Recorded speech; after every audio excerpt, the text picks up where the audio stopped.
Howdy, folks. Welcome to Adventures in Oberon, Courts of Everest. I am Joe Treff, your DM this evening, and joining me are 6 people. Matt, Vincent, Tina, Kara, Hannah, and Alana. Hey. Yeah. That's tough. So we're going to play some D&D. We have a much larger party now. This is our standard party going forward. Welcome, Vincent. To the Yay! We've got someone who can hit things. Yeah. And somebody who can be hit. Phenomenal. Don't jinx it. So, a couple of announcements before we get started. First of all, I forgot to open any of my announcements. I'm going to do them off the top of my head. We played Starfinder last night, which is our original, Mosaic Team 5 is our original Starfinder campaign. It was a drift episode. There's a lot of role play. It got pretty heavy. That's going to be re-aired on YouTube at noon, followed by this session at 4:30 p.m. Eastern Standard Time. There are 2 different ways that you can support this channel with channel points. You accumulate those for free just by watching, and you could use those to support the stream in a very, very grounded way. Bits are the microcurrency that is used by Twitch. It is just money that is disguised through a step, and that is a way of directly supporting the stream. That does all kinds of things like help us incorporate things like this encounter map, which is very shiny, actually. Very shiny. Very shiny. Like the ocean. Like the ocean. That's actually just the sun, yeah. But rectangular bits sun. really help with that. Also, subscribing, things of that nature. And then we are going to be off for the last week of July and the first week of August. That is going to be our summer break. But in place for both of those weeks, there is going to be one original one-shot. The first one is set in our Starfinder universe. It is in canon, and it is actually going to be played tomorrow morning, tomorrow noon. That is going to be re-aired or aired for the first time the last week of July. And then Camp Bright Cove, which is an original one-shot for D&D set in the Arowana universe, is going to be the week after that. And then finally, for this nice calm bard music and all other kinds of sound effects that you could possibly think of, things like this just says horse and cart. And so we'll hear what that sounds like in just a minute. And then we also have one that just says gull. It's so quiet. I heard it, but it's very, very quiet.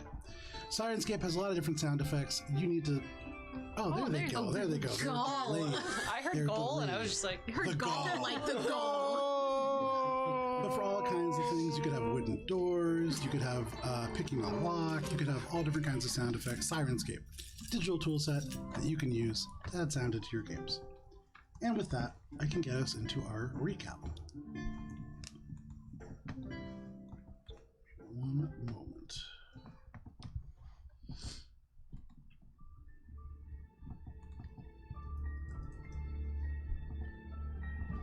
Wandering Hearts. Last we played, you met Vol, a silver-scale dragonborn in charge of the Volbrand Fishers, a group that operates the dangerous Lake Tarkana, fishing for gold-scale trout while managing the various dangers that the lake holds. You offered to help slay monsters in the lake in return for passage to the northern shores that lead to the Fields of Folly and the Divine Court beyond. You all chose different ships to board and made your way out into the water with the loose plan of not dying. First, you had to pull your way through the jagged bits of rock. You mostly did well, with the exception of Minka, who, nearly falling from the ship in a panic, cast Levitate on hers and managed to scrape just a little bit along the rocks before lifting it up and flying for the next 10 minutes. With one ship slightly damaged, you continued out further, deeper into the lake's interior before stopping to rest for the evening. Billy, you stayed up to guard the group with a somewhat distrustful Vol. You kept watch, but became somewhat distracted and were ambushed by an Inakamudi, a juvenile Inakamudi, a giant anaconda. Billy, you were constricted and tugged beneath the lake. Alina, you attacked the creature, using Rez to distract as best as he could. Or you fired arrow after arrow into a wound caused by Billy's short sword. Valis leapt from boat to boat, using Smite to deal devastating damage to the snake, but it was Minka, with a second massive guiding bolt that exploded the creature from within.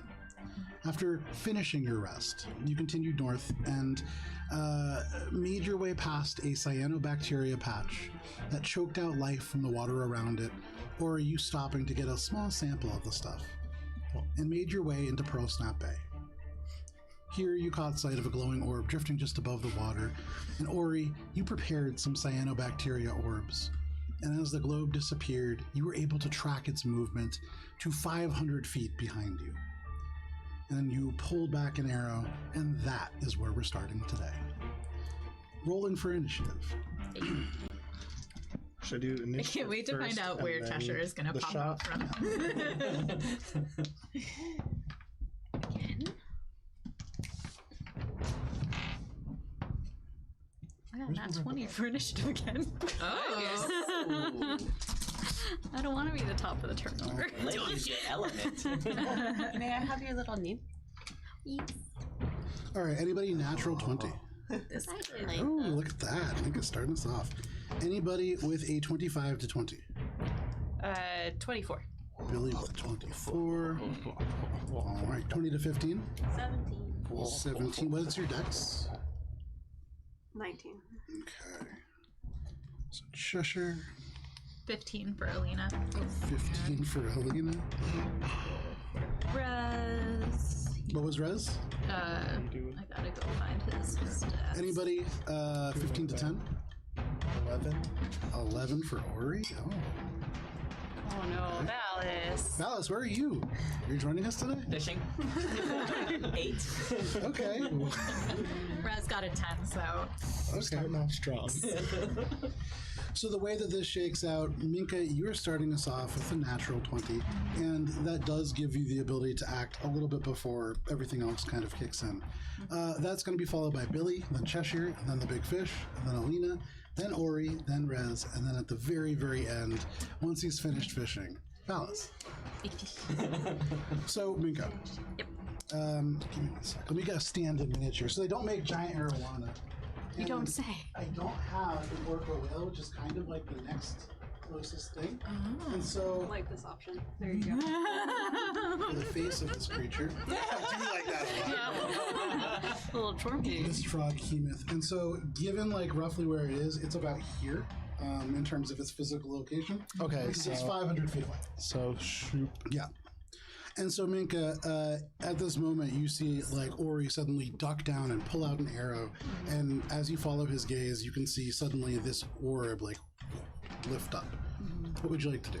I'm going to invoke the dragon. Okay. And I'm going to remind Ori that I cast Enhance Ability on him Which is a plus for wisdom 2 checks. for wisdom. It's an plus one. advantage on wisdom Advantage on checks. wisdom checks. Yeah. And I will have the dragon up to try to maintain that as best as possible. Okay. And then as my free action, I'm just gonna like point and yell, Somewhere far over above, a pelican just begins to turn. Like, no problem. You call out fish, and for all of you now, you can like turn and following Minka's finger as the celestial lights begin to glow, and this almost dragon-like form of stars appears around her. You see this huge, bobbing, glowing orb that just protrudes from the ocean and begins to traverse towards you. That's your turn, Minka? I will produce flame and hold on to it. Okay. That's it though. No problem. So you produce this flame and you hold it. That brings us to Billy. Billy, you hear Minka scream, and turning, you see a big fish. What would you like to do? I'm a cast Fiendish Vigor, Okay. giving myself 6 temp HP. And then I'm gonna look up across the boats at Ori and say, Let's fuck up this fish. Don't look at it. and I give you Bardic Inspiration as soon as I find a D6. All right. You hear Billy's words just hiss into your ears across the sound of the lapping waves, and that bardic fear. That is your turn, Billy. That brings us to Cheshire, and the fish is on deck. Bardic intimidation, we called it. I'm just gonna stay this. Okay, no problem. So you stay right where you are. Are you on that ship? I stuck you on the one that had the fewest people, but you can shoot me wherever. Okay. So, Valis, all of a sudden, you are like, you hear Minka shout out, fish, and you turn, and as your vision sweeps across where there was nothing just a second ago, bright pink, there is just Cheshire, who you saw very briefly, very, very briefly, like stomp up the stairs and slam the door shut, and suddenly here on the open lake. But no problem. That is your turn, Cheshire. That brings us to this fish. So Ori, for where you are, you see this huge kind of thing loom up, and then it begins to get closer, and then just sinks. And there is a single, and like a drop goes up and goes down, and you can see with your previous check of 28, this purple glow, very dim, but it streaks down below. And you watch as it gets in this single turn underneath the ship and goes straight underneath. There is no wake, there is no rock in the boat, but you see it gets within a foot of the ship. Yep. Under us. And then splits in 5 different directions. I'm sorry? Oh, Splits in 5 different directions. That's too many directions, Joe. There must be At some the moment. mistake. About 25 feet away from the ship, forward, off to the left, off to the right, and then diagonal behind you in both directions, this fish has moved. That's what it appears. That is this fish's turn. It has moved 475 feet. That brings us to Alina. It's on top of us. It's split up. Okay. The fish split up, yes. Did that? What? Okay, so what do I see? I see a bunch of different fish. So right now, looking down, you can just see, because it's pretty low to the water and staying beneath, you see purple glow that is just traveling out. It looks almost like it is spreading away equidistantly in 5 different directions. Oh yeah, purples. Perfect. Excuse me. Okay. Yeah. Why have a single purple? Here, this one matches.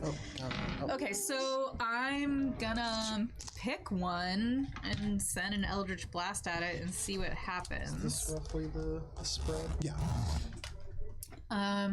So I guess I'll. Where am I? I'm over there. So I'll Eldritch Blast the one off to that side.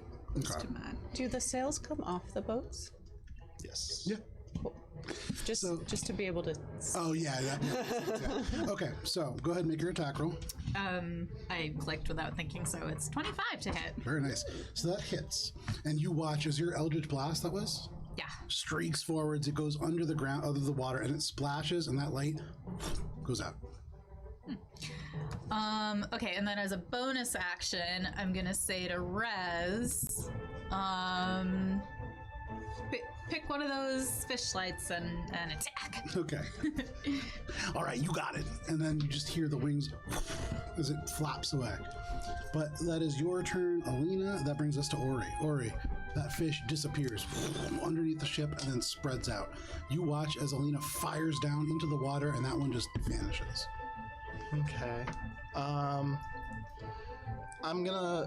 Can I try to seek out with my eye for detail, using my perception check to spot a hidden creature or object, to see which one is like the real one? Sure.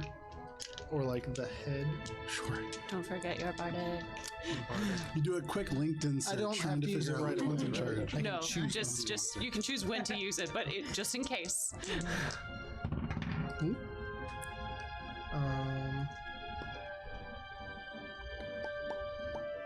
Yeah, if you choose to use it, you have to roll it with it. An 18. With an 18, you look down. Roll it after the roll before you find out if it Before you know succeeds. whether you succeed. Ooh, I'm gonna use it. So that good. No. You look down, and as you look and you see one of them vanish, you turn. They can't all be real, and so you look, and sure enough, looking at all of these with a 19, you can see the one that is closest to Alina seems to be the one that is real. The rest seem to be moving just a fraction behind that one. It's an illusion! And then I'm gonna shoot at the real one. Okay, so eye for detail, is that an action? Is that a bonus Bonus action. Okay, cool.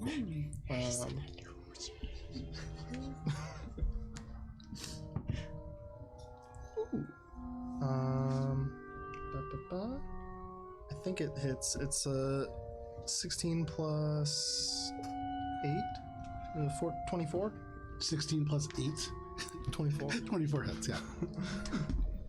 Give me 1 second. Do I have... No Zelda boss. Do I have sneak attack from... Does it know I'm shooting at it?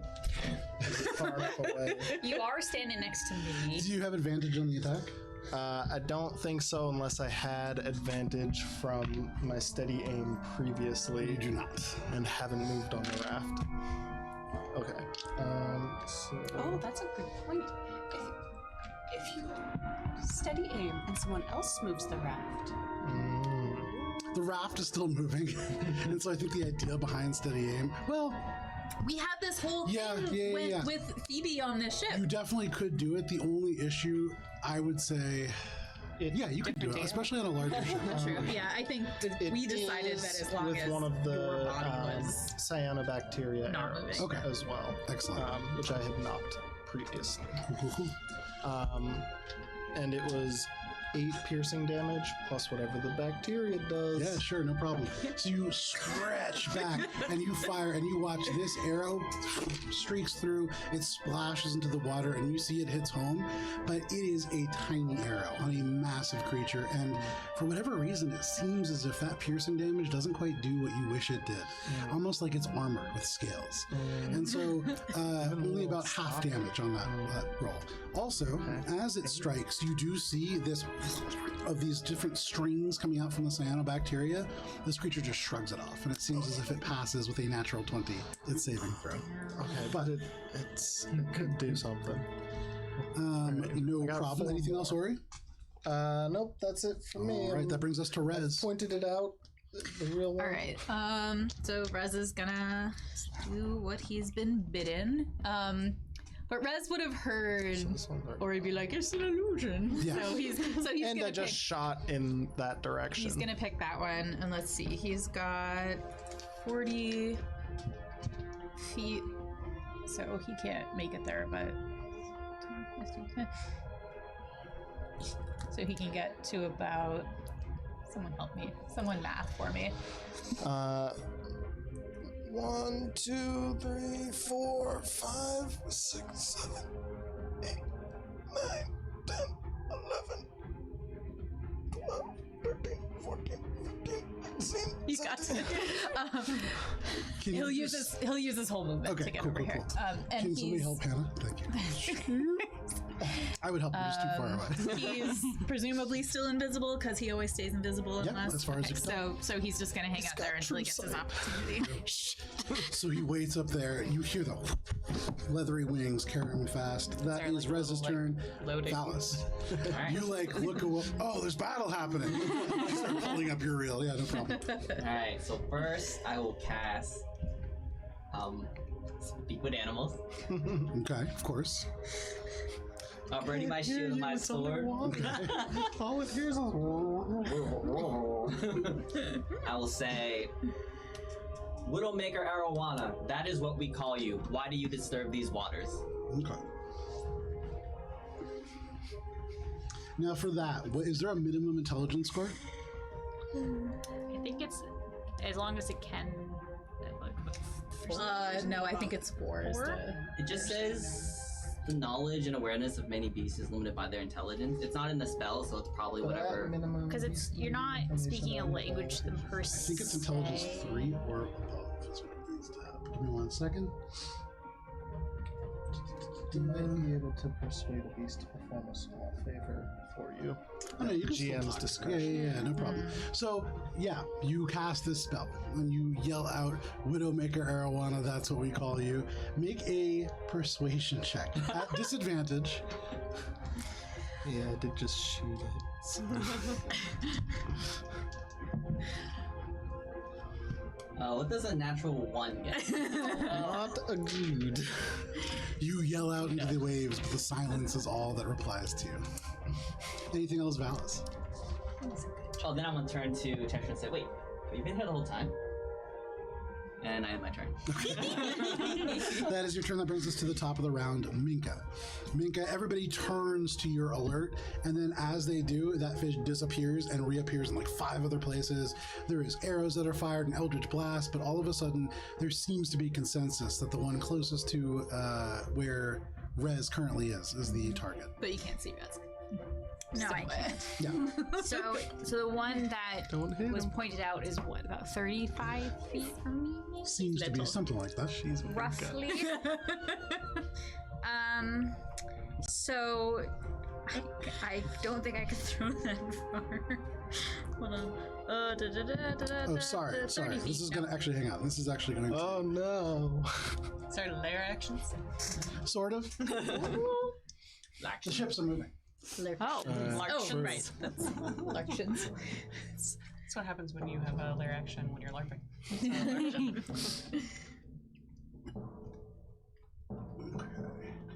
That's Okay. That is where you end up at the end of that layer action. Okay. The ships continue forward. These sails turn to the side. Okay, so Minka, you are a little bit closer to this creature now, catching up to it. okay. So still holding the flame in one hand. And then just thinking to myself, why flame? We're in the water. Guiding bolt. Go ahead, make your attack roll. I can do math. I do this every week. 22 to hit. 22, absolutely hits. All right. So that would be a guiding bolt. So that is 46, and it is glowing. You could put the frog Kemoth where that one is, since you guys have sort of ID'd it for the moment.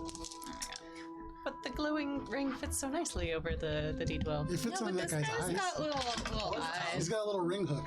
this one's one of the illusions. So that's 14 points of radiant damage. 14 points of radiant damage. And for what it's worth, that seems to do the full amount. Okay.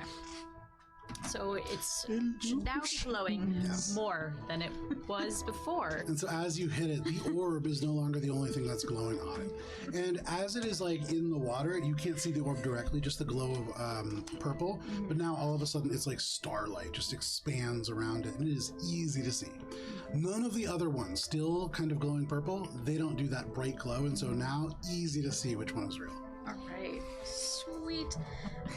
So I believe all my other bonus actions are things I do not wish to do. Right, meow.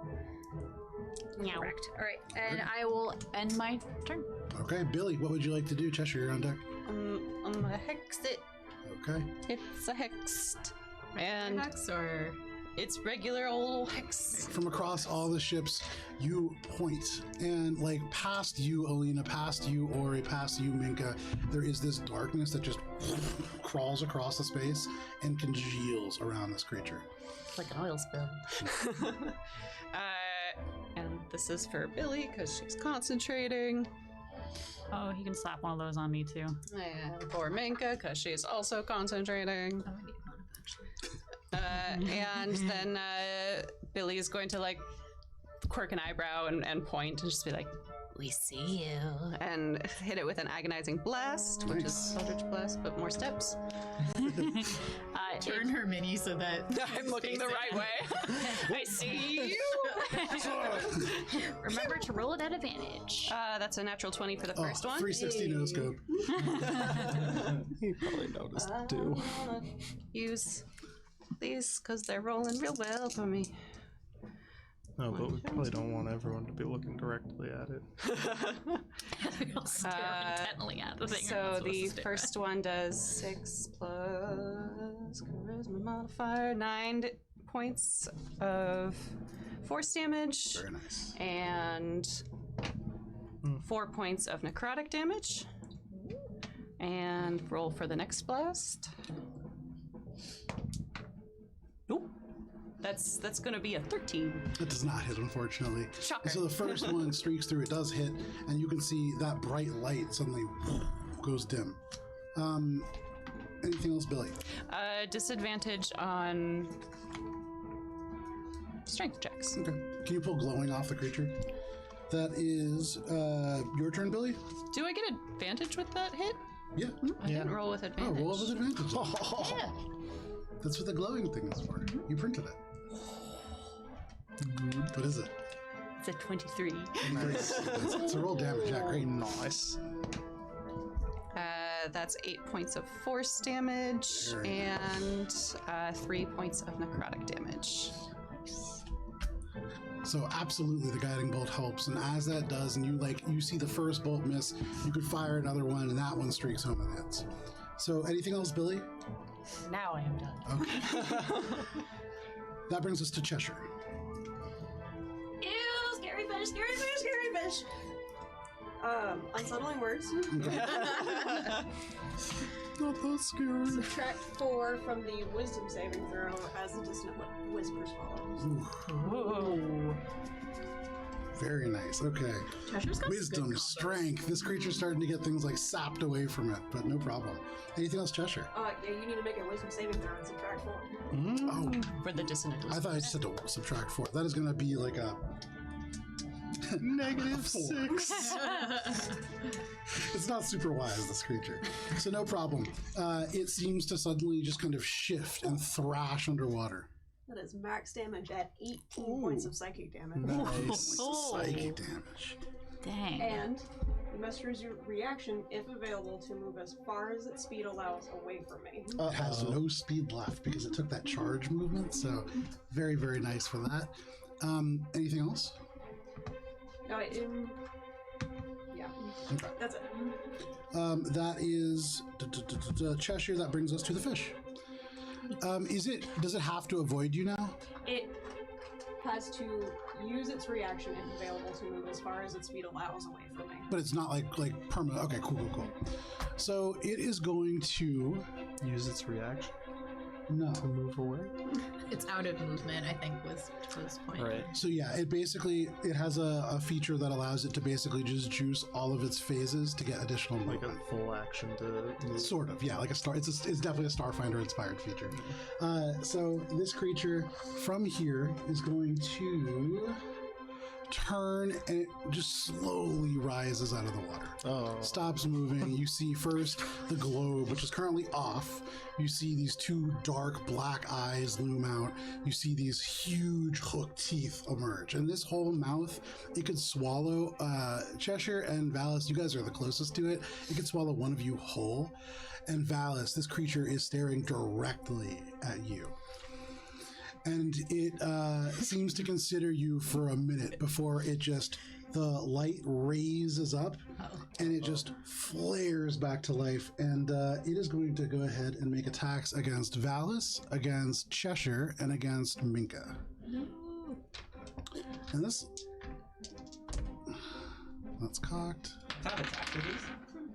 This is a ranged attack. It's probably like a magic eye beam thing. Magic eye beam thing. Yeah, you got it. Okay, so Valis, that is going to be a 18 to hit. Bounces off my shield. There you go. Cheshire, that is only going to be a 15 to hit. Beats. And then Minka, that is going to be a 24 to hit. Ooh, yep. Meet some. So, It's a meat. Cheshire and Minka, the two of you are taking 17 points of force damage. As this thing glows bright and then expels these 3 bursts of charges and then goes dim again. That is its attack. Oh, sorry. It only it gets 2 attacks. No! So that is Charm Burst. It has to use a Thrash attack for the other one. So it is going to just leap in the air, the eye still regarding you as it turns to its side, and it's going to come down on your boat, Valis and Cheshire. It's not happy that it heard your voice. No, it can't speak and it doesn't understand what you're saying, but it doesn't like it. And so I don't know what you said, but I don't like that's literally what's happening. It's a predator that doesn't like that it's feeling things all You're of a sudden. talking to me? Okay. Don't make me feel feelings I don't want to feel, man. It deals 16 points of bludgeoning damage to the raft Smells nice. as a siege creature that doubles to 38 points of damage. Oof. That raft is just shattered. And so Cheshire and Valis, you are thrown into the water. You don't go prone because you're just in the water. Valis, you are wearing splint armor. What correct? about what's Yeah. his face? Is that heavy? Yes. Okay. So you feel instantly the armor begin to pull you down, and you are not going to be floating. So something to be thinking about. All right. Right, Oh, right. Everyone has water walk. And so you slam down into the water. And actually, could the two of you make dexterity saving throws as you could What go about, prone on the water? There's also Yeah, I'm going to do him. no jaw. Bartholomew. His name is Bartholomew. Can you put Bartholomew prone? No jaw. So Bartholomew rolls a 2. Old Barty no jaw. That's Thank what we goodness call him. that you remembered casting that Yeah, spell good on spell, us. good spell. Good spell. 22. 22. Cheshire, you just land on your feet. This entire boat just shatters, begins to sink and capsize. You see barrels going down, ropes slithering into the depths, but you are still up. Valis? 11. You slam and you expect to go down. Your armor sinks and pulls you, but you float. And so it's a very, very disconcerting. The water goes into the cracks in your armor and you get soaking wet, but you don't sink down. It's a very uncomfortable feeling. But you're prone. Anything else, Valis? Or sorry, that's sorry. That is the fish. Is the fish within my threatened? Yeah, sorry. So you can move it so it is directly in contact, and it's going to end its turn right there.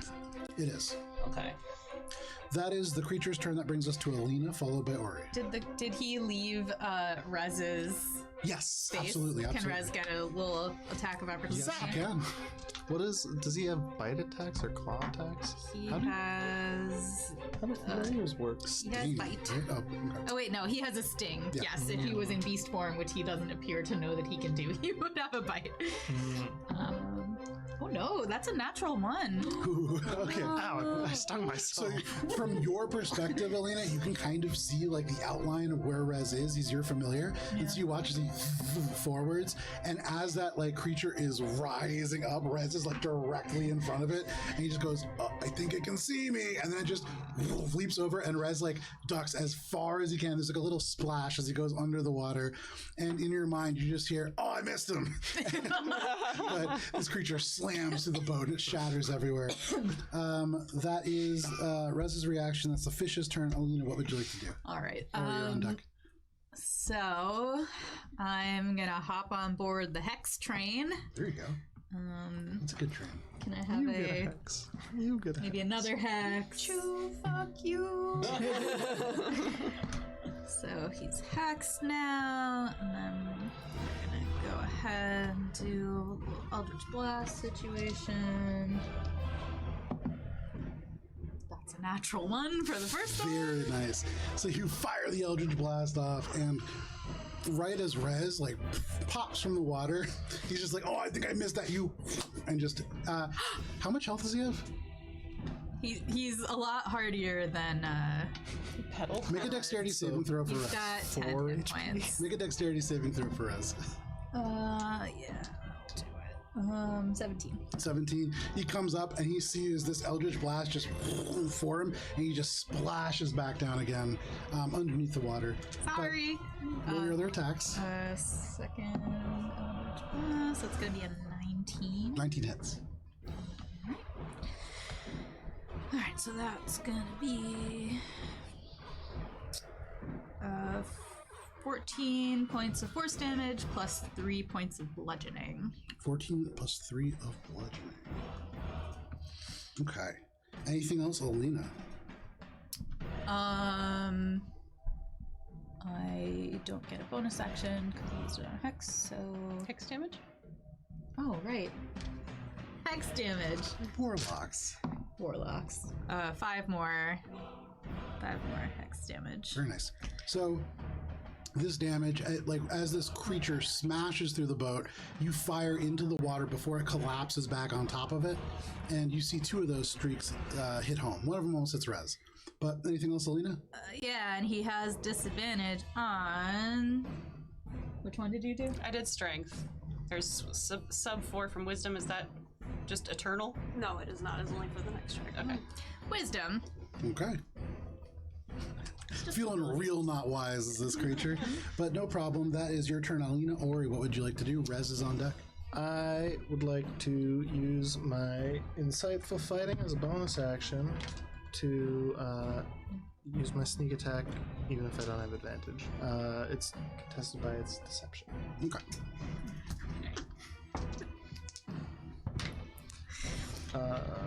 It's I like saw a lot a, of fish, and I decided to get in on the fishes. I think it's like a 20. Oh, and I have advantage because it's a wisdom. I check. just lost Oh, concentration. never mind. So I was trying to figure out if I could reach myself after I did the math. So it's still like a 21. That still succeeds. Yeah, you roll a 16. No. I'll be concentrating again soon. So another one. now with I'm gonna make my attack. Sure. Does it have advantage because it's flanked? No. Kind of. I mean, Rez is over there. It's an unflankable. It's also an unflankable creature. Oh, because it's just all over the place. Just the size. He's got so many flanks. All right, so I'm gonna shoot it. They're so beefy. I'm not gonna shoot it because that's a natty 1. So you fire again, and this time, I used up all the juice on this one. even though this creature is like point blank range, maybe it's because Alina fires first, and those Eldritch Blasts just blow your arrow out of the way, but you miss, even at point blank range. If only you had some magic. Anything else, Ori? That's it. Alrighty. What would Rez like to do? And then Valis, you're on deck. Well, since I wasn't able to use my bonus action to tell him to attack, I don't think he can attack. I think that's how it works. Anyway, he's just gonna try to distract the big fish. Okay. And I suppose the way he'll do that, let's see, the big fish has like a stalk thing. Yeah. All right, he's gonna go pull on the stalk. Okay, fantastic. So you tell him to go pull on the stalk. He just flies up, and he just starts yanking on the stalk, using the help action to grant advantage. Yeah. No problem. Anything else, Alina? Nope. Or sorry, Rez? Okay. Nope, Rez is good. Valis, what would you like to do? Do I think that I want to use Ensnaring Strike? So, like, if I hit something with it, oh no, I guess it does work. Okay, you know what? I'm gonna cast, because I was like, where do the vines come from? Yeah. From the body was, Yeah. and then I read it appears at the point of impact. Mhm. So in that case, I'm gonna bonus action cast Ensnaring Strike, and Bonus action. Make your attack roll. yes, and then I'm gonna try to hit it 2 times. So first attack. And so you're rolling at disadvantage because you're in the water, right? Oh no, I'm not in the water. Oh no, you're right. Water stand up. walking. There, yep. So I stand up and then I try to attack it. That seems better. You stand up and the water just pours out of your armor, which is very disconcerting. Alright, where are my attacks? Alright. So. Oh no. 9? That is a miss, unfortunately. And so you cast the spell, and the magic takes hold of the weapon. As you swing, it is just across the space. Second attack. Ooh, that's better. 19. That is a hit. Ooh. So the spell still hits because it's the next time I hit a creature with an attack. So let's see. So first it needs to do a strength saving throw. Larger creatures have advantage, but it has disadvantage because of some other reason. I had a natural 20 that was cocked, and So then it wasn't a instead, natural 20. 12. Hell yeah. The DC is 13. Ooh, look at that. Oh, man. Okay, That's what cool. we like to see. Alright, let me... So as you strike this creature in the space, all of a sudden it's like seaweed erupts from that point of impact, this long, like almost iron strength kelp that wraps around it and begins to dry and harden almost instantly. Alright, so 13 slashing damage from the longsword, and I think it's restrained by the spells, and while it's restrained, it takes 1d6 piercing damage at the start of its turn. Very nice. A creature restrained by the vines can use its action to make a strength check against my spell save DC, and then if it succeeds, it's free. Yeah. Nice. So all of a sudden, this creature begins to like thrash in the water, and the kelp grows tighter and tighter, and it seems pretty restrained. But that is your turn, Valis. That brings us to the top of the round, and the ships move. Right. Keep forgetting that ships move. Bye-bye. Are the That is why they're not going on combat, because they're gonna try to avoid. Are the fake boys still there, or can we No, clear you the can move the menagerie? fake boys for the moment. You guys keep adding the fake boys more and more. So your ships continue to move. You can see Vol pulling hard, trying to move the ship through what is coming up to be a kind of narrow channel. For Dimes, you can see Dimes is waiting for Vol to get clear and then seems to be intent on swinging the ship around hard. But that seems to be what is going to happen next turn. That does bring us to Minka. Minka, what would you like to do, followed by Billy? So since some big hits are being doled out, Minka is going to cast Healing Spirit on our ship. So I'm gonna need the concentration ring. So I'm just gonna slap this guy in our ship here. Everybody's concentrating. Yep, I'm now concentrating once more. Well, most of us. I'm sure you're concentrating in your own way. Different kind of concentration. All right, so Everybody concentrate. I'm gonna have it heal me for the first charge when it comes into resistance, and then for my action, I'm gonna try to huck this dang flame. Okay, I'm still holding it. Yeah. Is it an attack? It's an attack. You have advantage because it is Restrained. Yeah. All right, sweet.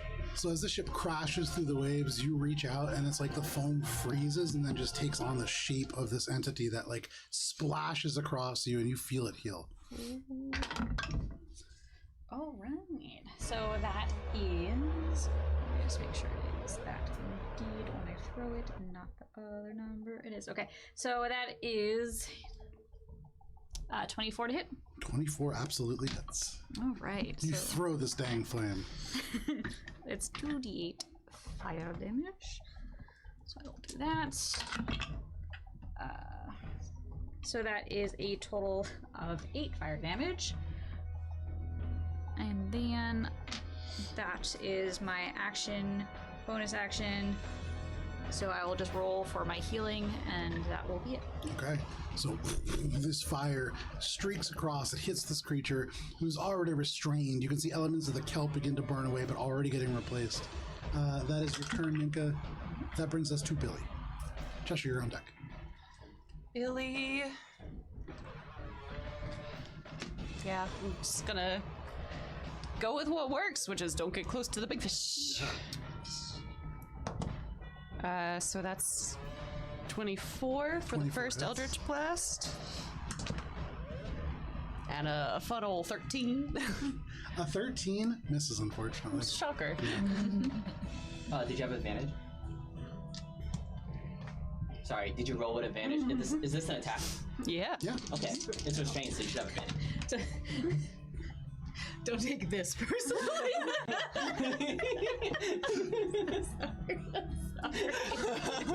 It's a 25 for the second one. 25 hits.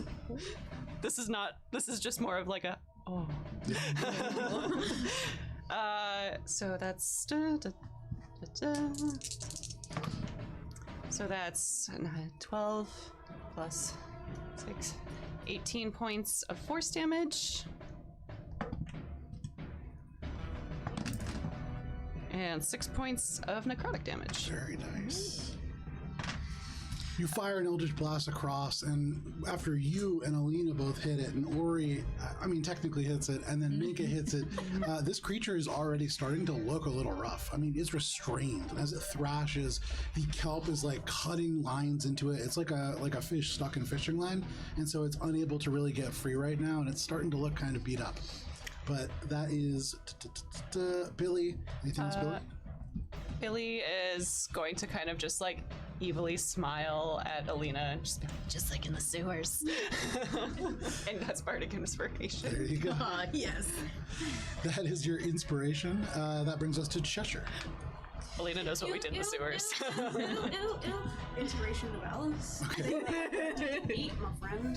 And as I am running away toward the boat that Alina and Billy are on, toss a hypnotic pattern over my shoulder. That is a wisdom saving throw for every creature within a 30-foot cube. So many Thanks, creatures. Cheshire, that she gave you a bardic inspiration. Yes, Am I that's in this cube? Yes. I think it's you, Bartholomew. I think Ori gets in there too. And Rez. I think Rez Yeah, too, Rez, Ori, Bartholomew, and Dallas. Please make saving throws. Wisdom saving throw. I would like to use my bardic inspiration. Roll Wow. first. Roll first. Brilliant. No, roll Oh, first. go first. I didn't understand this- why you were giving this charmed? Bardic that's very Is this clever. charmed or Bartholomew succides, Yes. I believe. Okay. Oh, it's charmed to get advantage. Yeah, we have advantage because we're elves. Help. What is the DC? It is 16. 16. Okay, Bartholomew just succeeds. This creature also succeeds, unfortunately. Rez gets a 7. No, Rez! I'm like, surely imps must be immune to charm, but no.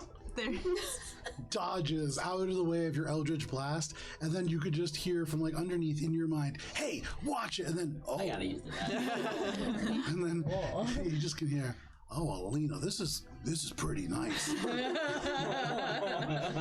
And then like this very familiar sensation as it goes, it's kind of pink and kind of round, but like a little sharp also. And he's just like begins to describe what he sees. And it's Yeah. just like pedal all over again. It'll But- wear off. Don't worry, bud. That is Cheshire. Anything else? I will, Nope, that's All it. right. I will That take, brings us to this creature. I will take one. Oh. Oh no! Ori, no! Oh, Ori. Oh, This Ori. creature is not charmed, yes? The creature is not, no. And so, Ori, this creature, as it like turns, it thrashes and thrashes. And as an action, well, yeah, I guess it's not really smart enough not to do this. It's going to use its action to break free from this vines. That is going to be, it's a strength saving throw? Yes, it would have disadvantage. Advantage because it's big, but does it still have disadvantage on strength saving throws? Strength ability check. Yes. Yeah. Ability checks. Oh, So 21. is not as Oh, good as that'll we beat used it. to think it So was. it just thrashes and the kelp explodes and it just becomes dry, dead plant matter floating in the water. This creature is free. It is no longer restrained. That is its action, which means all it can really do is move. Oh no. Okay, that's what I'll do. So it is going to use its hypnotic lure and it is going to dive beneath the waves, and you watch as suddenly it spreads out in 5 directions. Do I get an attack of opportunity? Go ahead and roll a d20. So first of all, are you using your reaction to make an attack of opportunity? I would like to use my. I don't like how this question was asked. What's its light doing? Roughly. It's on. Sure, I'm gonna use my. Roll a d20. Alright. These rough positions, okay. Like an attack or just a d20? D20. 16 on the d20. Okay, excellent. So even as this thing streaks across, you just swing instinctually, and you're not even sure which one you hit, but you do hit. So go ahead and roll damage. And you... I hate these representations. Matt, can you pull the small Tyrannosaurus Rex off the table? As well as you swing, this one just disappears, but you're still not sure which one is the real one.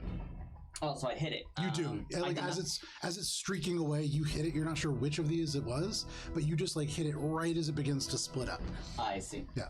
There's one less. I took. Yeah, I know, I'm just confirming. So that is the concur? creature's movement. That is going to bring us to Alina, followed by Ori. All right. So I still have Hex running. Does that help me figure out like am I able to sense which is the real one because it is Hex? I would say, yeah, absolutely. yeah. You don't really get the sense from these other illusions what it is. You can. It's hard to really see, but yeah, you absolutely know which one is hexed. Okay. Cool. So I'm gonna be like, it's that one. And then do some Eldritch blasting. So let's see. So one is gonna be 17 to hit, 17 hits.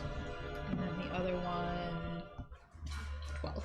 That is a miss, unfortunately. All right. So let's do this just for fun. All right. 6 points of force damage, 5 points of necrotic, and then 3 bludgeoning. Okay. Because So genie. 14 in total, I think. All right. You fire this Eldritch Blast, and it hits this creature, and you can see which one is real. And as it hits now, you can see it's starting to leave blood in the water behind it. It's looking kind of rough. Yeah. Anything else, Selena? Yeah, and I'm just gonna say to Rez, snap out of it. Go bite him. Or sting, or whatever it is you do. Okay. You say that. He'll respond on his turn. Oh no. That is your turn, Alina. That brings us to Ori, followed by Rez. Ori, do you want to make a saving throw at the end of your turn? Yeah. Nice. Ori, the water is beautiful here. You saw cyanobacteria before. You're not sure what kind of bacteria this is, but it's great. I thought it was. No, someone has to wake him up. Oh, That's Ori. really nice. This is so water. sad. It's just really nice water. Has Ori been damaged yet? No. No, no. Is it He's just more having a or weird less time. pleasing than the mud? Less pleasing. The mud is pretty good. That was Yeah. The mud is All right, multi-sensory. This Ori, that one's is your really turn. just That brings us to Rez. beautiful. Multi-sensory. Technically, you're just telling him you're not moving him, and you're supposed to use an action to shake him, I believe. Take So- damage or someone uses an action to shake the Yeah. creature out of its Yeah. And so even if you wanted to psychically like use an action to do that, you could have, but you can't for free snap him out of the spell. That's yeah. Yeah. So he's hanging out. Valis, what would you like to do? So I heard Alina say it's that one, and I see her shoot one with her Eldritch Blast, right? Yeah. Is that within 30 feet of me? Yep, it's within 10 feet of you. And how deep underwater is it? Probably about 5 feet. You can definitely strike it. Okay. It's a huge creature. I mean, you can definitely reach it. All right. Because of water walk, I just picture Valis like squatting. Stabbing into the ground. It's the link where you It's the jump. link, and but you, it's yeah, not- exactly. Yes. Nice. You know what? I'm gonna do that. Great. Make your attack roll. Oh, when I hit it earlier with my longsword, did it seem like the slashing damage did full damage? Yes. Okay. All right. It seems like piercing damage doesn't really. There's others. So, There's other. first attack. 7, 13. 13 is a miss, unfortunately. Alright, second attack. 17. 17 hits. Alright. How badly hurt does it look? It's looking pretty rough now that it's like streaking away, and you can see blood in the water, and you can see this slight flickering even on the illusions around it. It's not looking good, but it does seem as if it's about to turn and attack again. I mean, it's a huge fish monster. It's streaking. Okay. Had to. Let's see. I know the camp episode is next week. Let's hold on to that one. That would just be 7 slashing damage. Okay. You slash at it, and you just get the tail as it away into the water. That is your turn, Valis. That brings us to the top of the round. We moving. Dimes is gonna make. He is proficient. Let's go Dimes. Let's do it, bud. Oh, that was not a great chuckle. You better do some goodness, Dimes. Not to the rock. So you can see Vol is just like threading the needle. This is like an exhibit in like control. He is holding like 2 different ropes. He has the sail angled in such a way that he's gonna like just go by this rock. Dimes almost just jumps off the side of the ship and yanks the rope. His whole body weight like pulling him around and then back to this side. And you hear the ship creak as he turns it basically 90 degrees in an arc. He clips your boat, only just like for flavor, and then sweeps back around in this direction, heading straight for the creature. Hell yeah, Dime. Dimes lands on the raft, like holding the rope, and you could just hear he's like, "Come on, come on, come on!" And he's like trying to go this faster. moment. Or you watch as Dimes just like cuts you off. Oh. You know what? Ori thinks it's cool. Oh, that's fast. Ori, as Dimes clips this boat, he clips it just hard enough that suddenly you are rocked. Wow. And you are, he's going to use his action to shake you away because he doesn't technically have to use his action to move the ship. Oh, nice. So as he goes, he just bumps the ship to jolt you out of your reverie. Oh. So Wow. that is Vol and Dimes. That brings us to Minka, followed by Billy. Nice. Minka, from where you are, all of a sudden you are like starting to head off into the rocks. You can see now, as you're getting into shallower water, there are like coral bits and things that are like beginning to now stretch up, and it is much more dangerous in these waters in terms of getting your ship through. And you're going pretty quick. What would you like to do? Remembering that I did not successfully help out last time, I'm going to leave Vol to it, and I'm going to use my bonus action to move the healing spirit 30 feet towards Cheshire. Okay. Yeah. I think it might make it. Yeah, I can, because you can. Ah! Sorry. Throw it in the water. 1, 2, 3, 4, 5, 6.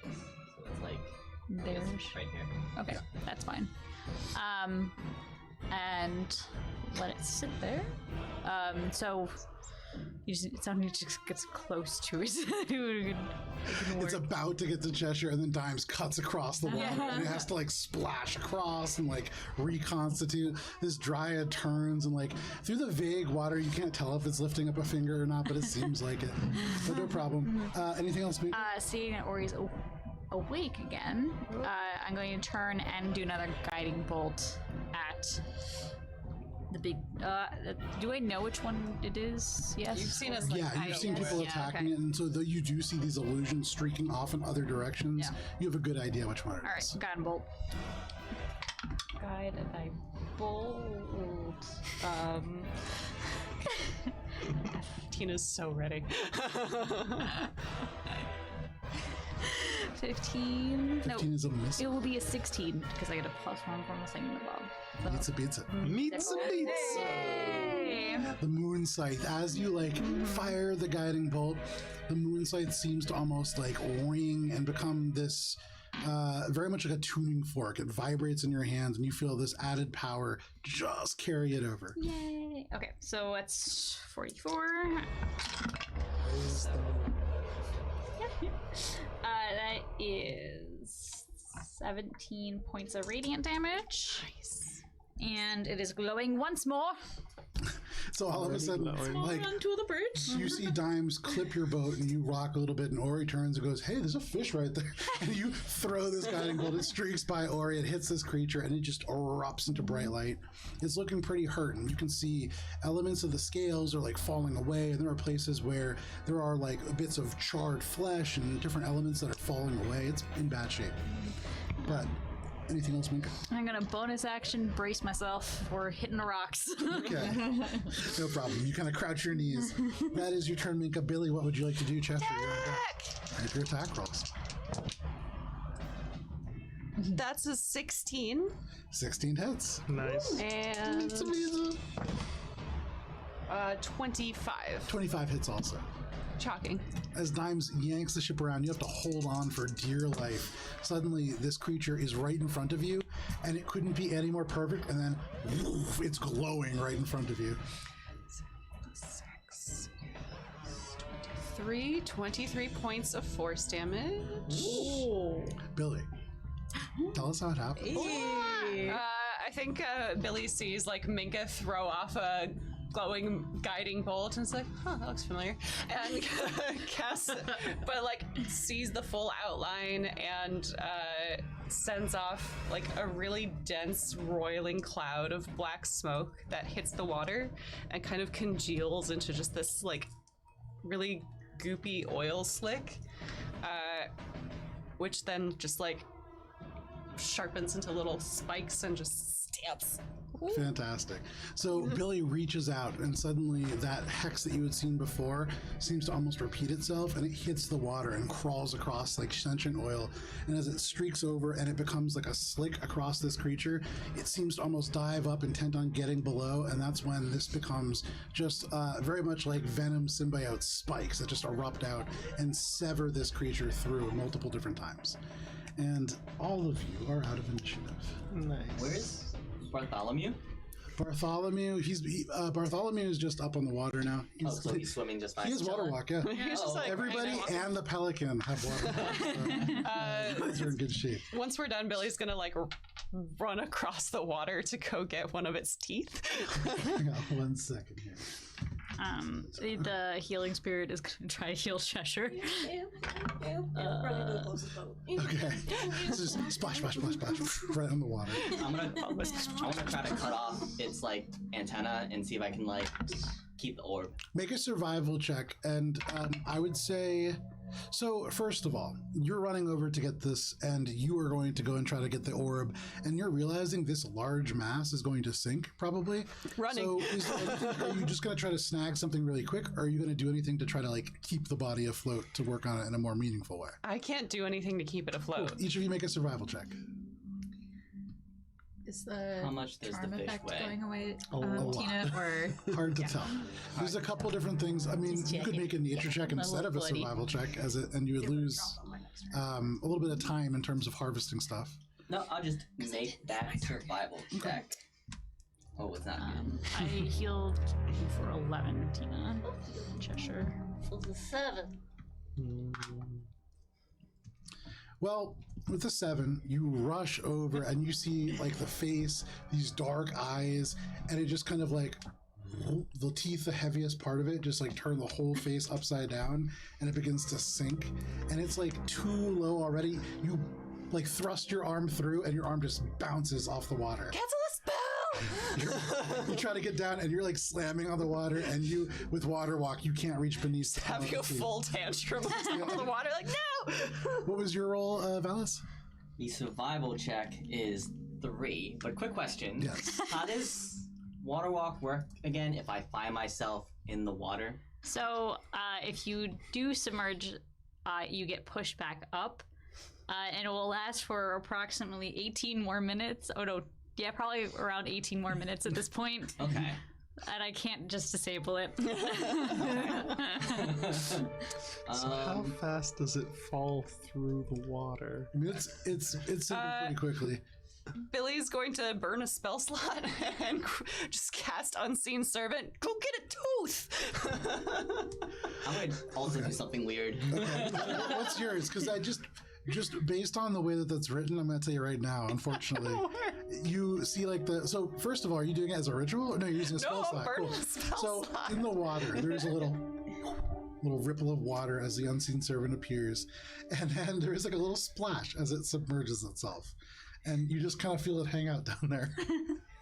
It seems unable to pull a tooth from a monster.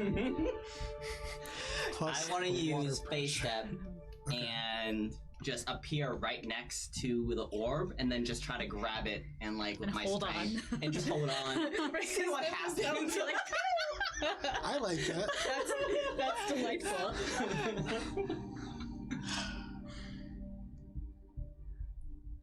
Seem to be like 170 feet before the force will be able to break it. So okay, so no problem. You like you face step down. You take a deep breath. You face step down and reappear in this dark water, shockingly dark considering you're only 30 feet down.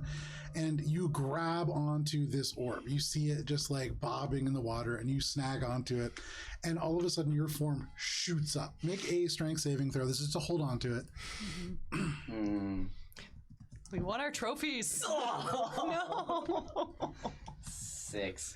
And then all of a sudden, you are ripped back up to the surface as physics just does not let you stay beneath the waves. And all of a sudden, can you make a dexterity saving throw, please? Oh.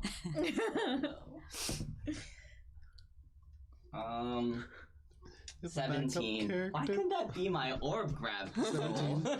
So you watch as Valis is spit 15 feet up into the air as he is just ejected from the lake.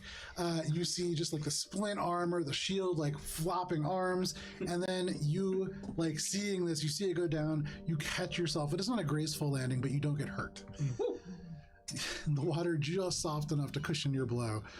You kind of just fall like a very rocky waterbed. You Billy watch as like this comes creature running over. It's like, did you get the tooth? I did not. Fuck. Billy just like stomps back to the boat, which I'm assuming is rapidly moving away. I mean, yeah, so it's Vols is moving, but as you guys are out of combat, I mean, he's gonna like turn it and try to like push it into the wind so that it's not moving quite as fast. They're not gonna leave you behind. When she gets back to the boat, Alina's just gonna be like, sorry. Vol is going to turn to you, Minka, and Ori, since you're on that ship, and he's just going to say, "You did a pretty good job. I'll deposit you on the shore. You, don't touch anything." Okay. He turns over his shoulder, and he just gestures for Bartholomew to like leap up to split your weight a little bit more evenly. And help start moving the ship There you however go. I can. Ori begins to help as much as he can. You and Vol get the ship underway. Dimes kind of pulls back around. And as you get underway, Dimes turns to, I would say probably the two of you warlocks, and is just going to go, "You did pretty good. We could have gone ahead. I think we could have done this on our own." It's nice to have everyone feel included. He turns and like looks ahead at the rest of the group that is like progressing forward, and he just says, "Ori just stood there." He does that. He did what he could. I would have happily not participated in this. I know, but we're glad you're here. Do you need a hug or something? No. Okay.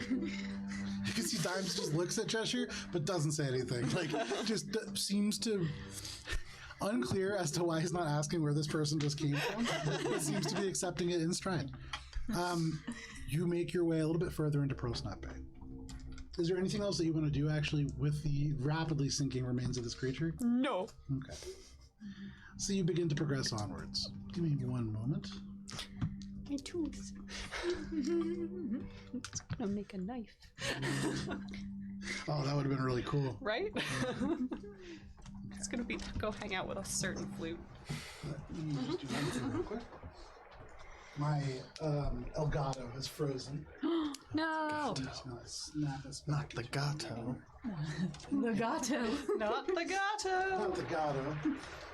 It's because it needs to update, and I keep saying later. It's mad at you. Procrastination strikes again. Can I tell you, for my company, it staggers it for people, but it staggers it in such a way that everybody is like a couple of days apart. So if you say, "I'm not going to do it for 14 days, everybody's restarts at the exact same time. Nice. And I found that out when I was running a training, and 27 of 33 people disconnected at the same time. Cool. It's pretty fun. Anyways, you make your way into Prosnap Bay. How long does it take for us to get there from where we are? So you are right at the cusp of it, and so you can see off in the distance like land and like stone. You're probably no more than 30 minutes from getting to a place where you can disembark. But at that, Vol is going to say, "We can't make it all the way to shore. You'll have to swim the last 30 feet. You will need to be cautious. There are many creatures that are venomous here." Oh. By now, has our water walking worn off? There is about 18 minutes left in the spell, but I can spend the time to cast it again.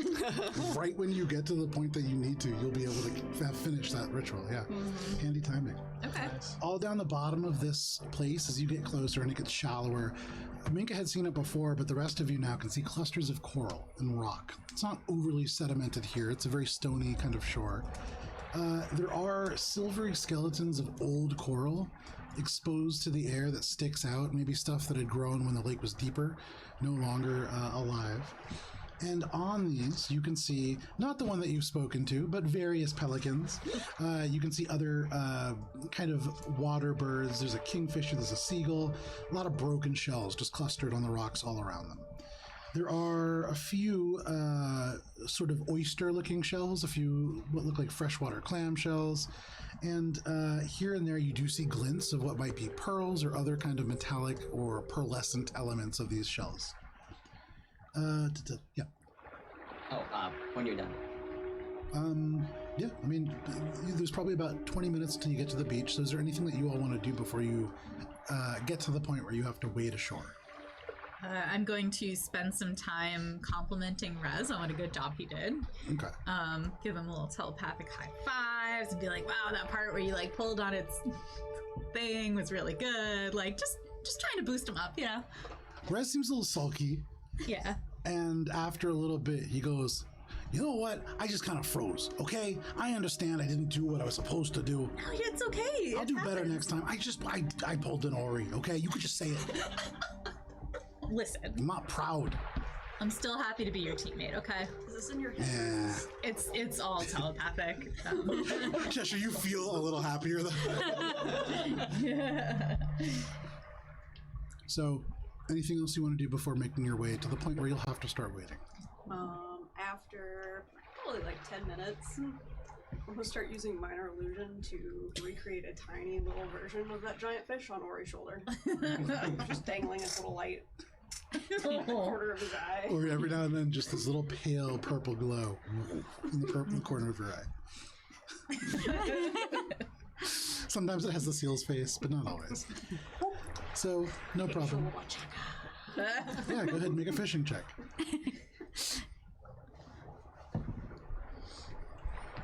That's just 17. Okay. With a 17, you look down, and this close to shore, there are all kinds of fish. You do see there are what look like snails. You can see what look like these. At first, you mistake it for like large leaves that are lying on the bottom, but there's some kind of a flounder-like fish that move as your hook gets closer, and those seem pretty hard to catch. But before too long, significantly smaller than the ones that you're afraid of, you can catch a catfish. This catfish, dark color, pale white belly, and then just long red streaks down the side. About 1.5 feet long. You do see, as you are catching this and you pull it out of the water, down near the bottom of the ocean, tucked into the little, not the ocean, the lake, tucked into the stony crevices, there are clusters of oysters here. All kinds of freshwater oysters. And you do see one of them open. Some of them do have pearls. I would like to try to get some of those pearls. Is it in the water? Yes. Can I like reach in my hand and grab it, or I need to go into the water? You would need to like dive down. It's probably only about 20 feet deep to get down to the bottom. You don't have water walking quite yet, but you can see Minka is like about halfway through casting water walking. You have a small window of opportunity. Do I see what's caught his eye? Do I see this? Up to Valis. Hey, what you up to? I think those oysters have some pearls. Woo! And I also was I'm gonna do a gonna mage. dive in and try to get some pearls, Okay. but I want to cast Detect Magic and see if I can get any magic ones. Okay. Interesting. So for the two of you, make dexterity checks and add your Arcana modifier if you have one. For what it's worth, Alina's not trying to go for like the one that Cheshire wants. Yeah. So what is it? What are we doing? Dex checks Yeah, and plus you're- Arcana. And that's really just to account for the mage hands having the dexterity to like oysters are pretty firmly attached to stones, and so getting it off is not the easiest thing. Okay. Could you make an athletics check, Valis? 26. 26. Okay. So it's the die plus Arcana plus Dex. Yes. Okay. Athletics? 22. 22. Okay. Yeah. 6. Welcome to the team! There is a huge splash, and then two little splashes as these telekinetic hands just fly in the mage hands, and they grab into the oysters, and you have to like tug a couple times, but each of you pulls one away. Pulling them up, Cheshire, you can add a single 25 gold piece pearl to your inventory. Alina, you can add a 20 piece pearl to your inventory. Cool. Valis, you dive down and you go and you grab. There's a kind of a funky looking oyster, but you know what? Probably that means that it's one of the magical ones. You like cast Detect Magic and you don't see any magic, but maybe this is the one. At the very least, because it's a little larger than the others, the pearl will probably be bigger.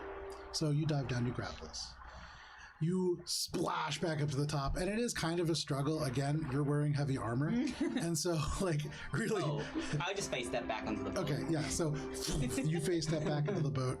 Can you go ahead and make a Constitution saving throw, please? Constitution saving throw. As you picked open up your a sea hands, you urchin. realize this is not an oyster. This is a snail. Cone snail. Oh no. It certainly is cone-shaped. And it's a beautiful calico cone snail, about the size of a billiard ball. Constitution 11.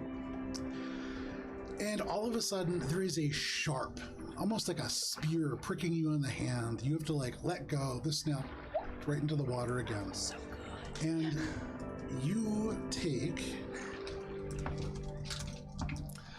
9 points of poison damage, and you are poisoned. You feel all of a sudden this nausea overtake you, and then you feel your skin begin to sweat, and you begin to feel a little feverish. Maybe a little clammy. Maybe a little. I hate that. I hate that so much. So yeah, you feel a little clammy. You are poisoned for the next 6 hours. As this lockjaw snail really powers in. And Valis, Oh my I'm gonna just lay a hand on myself. It's gonna glow green, and I want to use lay on hands to cure myself from phenomenal. poison. So as your jaw begins to kind of grind and like really get close, and you would imagine this would have prevented you from using verbal components for spells, but you cast this, and as you let this toxin just erase from your body, you are no longer poisoned. Man, imagine not being a paladin. Yeah. No worries. So, anything else before you all make your way ashore? Oh, just like as we're traveling, so Hannah can't remember. Did Wilbrand like promise us any sort of reward? No. Okay. I think the Safe travel- passage. Oh, that's true. That's true. All right. So Alina's just gonna be like, well, looks like we were able to take care of your problem. You can see he's like staring right at Valis, and he goes, "Yeah, I was going to warn you about the snails, but you just picked one up. Because you didn't warn me. Are you okay?" I think I'll be okay. Maybe you should talk to the snail next time. Right. Oh, she's just being funny. But also, yes. The Dragonborn seems mystified that Valis is like, okay. But yeah, he kind of shakes it off and just goes, be careful about the snails. Most people get really sick when they touch them. There's turtles. What? Well, I'm saying. Oh. There's turtles, but they're not poisonous. Just don't step on them. They're kind of squishy. Any tips for collecting oyster pearls? Oh, if you can get a little deeper into the lake, right where the Pearl Snap Bay becomes part of Lake Tarkana, there are a few oysters that have golden pearls. And they're worth a lot more money. But they're down deeper. Some other time, perhaps. I'm gonna just be passively Oh, man, that looking in sounds the like a pretty water, nice using opportunity, my eye but for perhaps detail we should to just find any hidden objects or creatures. Sure, make a perception. By all means. How long will it take to get to where one of those golden pearl oysters? They're We're on hard to kind of a find. time. That was on board. Like the whole really- reason we sailed this way was to save time. If you're looking for pearls, Pearl Snap Bay is a bit of a misnomer. The best ones are in the blue hole. What was that? 25. With the 25, as you look, you see a little glint of metal I in wish the water, you and Phallus well kind in of your tucked into an element of coral. How far away is it? It's like, so when you get, once you eventually get off the raft, you'll have to swim for like 5 feet, and then you'll be where you can touch, and it's maybe 5 feet beyond that. So like, you'll be walking right by that area. Okay, so I guess I'm gonna like, I'm sitting on the edge. Once I get close enough to get it, I'm just gonna kind of like into the water. No problem. So, are all of you making your way into Trying not to touch the anything shore? either. Yes. Besides Okay. the thing. Everybody go ahead and just make a general perception check, and this is just to make sure that you are not stepping on any of these pesky snails. Gonna immediately step on a snag. I feel like with this warning, And I would say we make just- it at advantage. As it is, you do have the warning. I want to use that perception check to try to find more oysters. Okay. So I'm looking for oysters instead of avoiding snails. Sure. 22. Okay. 25. Okay. 18. 23. Okay. Okay. Perception, you said? Yeah. 11. 11. Oh, I touched I'm another gonna one. retire this guy. For all of you, you just walk, being very mindful of where you step. You kind of like, most of you take the time to not step as quickly as you can. You really swim in shallower water to keep your feet from stepping on these dangerous places. You watch as Valis with the splint mail really just has to like stomp and plod through the sand. And every now and then, Valis like face all the way into the water as you have to reach down and like pull out an oyster. And the first one that you pull out, make a Constitution save. It's another snail. And in fact, the exact same one. It's a little chip from where it like hit the boat and fell off. And so you know it is the exact same one. And as it stings you, you're like, my old friend. Talk to him. I know his name. It's me. 12. 12. Beats it. Barely. Yeah, you failed it by 1 last time. So you resist this, and as you like see it, and you're like, oh, you throw it, and you see this little spear of like bone out through the bottom as you like let go, and it splashes back down into the water. You are I not can serve stunned. you again. Just See, talks to animals. But the rest of you, no problem. You can splash your way through, and I would say, for those of you who roll over a 25, you actually notice there are on this like tan-colored sand beach, and actually, Ori, you reach down and you grab this little metallic object. It's an old fishing hook. It's like pretty rusted, but you have it. You can add it to your inventory. an old gold fishing hook. Nope, just a metal fishing hook. It's You rusted, can so use it that's to give really someone what tetanus. the rusted element is what gave it that golden sheen. You can just leave it if you want. The pale tan sand of the beach is speckled with mottled boulders, and those of you who rolled above a 25 do note that they are moving. And as you get a little bit closer and you splash through the water and it gets up to about your knees and you're able to really walk easily, you can see these are turtles. Flatback turtles, dozens, maybe actually close to 100. As you get close, this seems to be almost like a breeding site for them. There are places where there are a few that have dug into the beach. There are a few that are kind of moving around, and they are scattered amongst the dolomite boulders that break up the sand here before transitioning about 200 feet away to stony soil. What? Meantime. What? Just It's meantime. Fair enough. So you make your way onto the beach, splashing onto the sand. No real oyster success. You are not poisoned, and so that's a positive. As you get onto the beach, is there anything that you want to do before, in front of you stretches the Fields of Folly. This is stony soil. You can see there are bits of petrified wood that kind of erupt from the ground. Not so much like trees as much as almost like petrified lightning, really. But, Okay, I'm gonna close my eyes okay. and I'm gonna feel for the wind. What direction is it coming from this time? You feel for the wind, and it seems to be blowing from the north. Okay, and that lines up. All right. I'm just gonna look around, see the cool turtles, and be like, excellent. See see the petrified tree and go, that petrified wood looks so cool. I bet I could make something really cool out of it. And then looks to Ori and Valis. Okay, Ori, Valis, can you guys help me get some of that petrified wood off a tree? I bet I could make a really cool necklace, or maybe like a little circlet. Big smile. I would love to help. Think, Beyond this petrified wood, you can see there are areas almost like craters. And the sandy soil becomes almost like clay. It's very nutrient poor. And so there's not a whole lot growing here. Little tufts of dead grass for the most part. There are elements of these craters that have shallowed with rain and with erosion. And so they're not terribly deep. Some of them will get to about 20 feet deep, but these are big. These are things that you can you don't even need to climb down in. You can just kind of walk down the depression and walk back up. But the landscape here does seem to kind of pitch and rise and fall, and so you do need to be mindful of where you walk. There are extended forms of stone. abstract shapes that seem to almost be clutching towards the sky. And here and there are old stretches of earth that, as you get closer to them, Minka, at first you're like, oh, these are cool rocks. But it's not so much that they're cool rocks as much as there are carvings. There are 50-foot long clefts in the stone. It looks like just massive cuts have been taken out of the stone. And that is mostly what you see before kind of progressing too much further on. Help Minka with whatever thing she wants. Yeah, sure. help Make a with. survival check. This is a cool rock check to sort of harvest some petrified.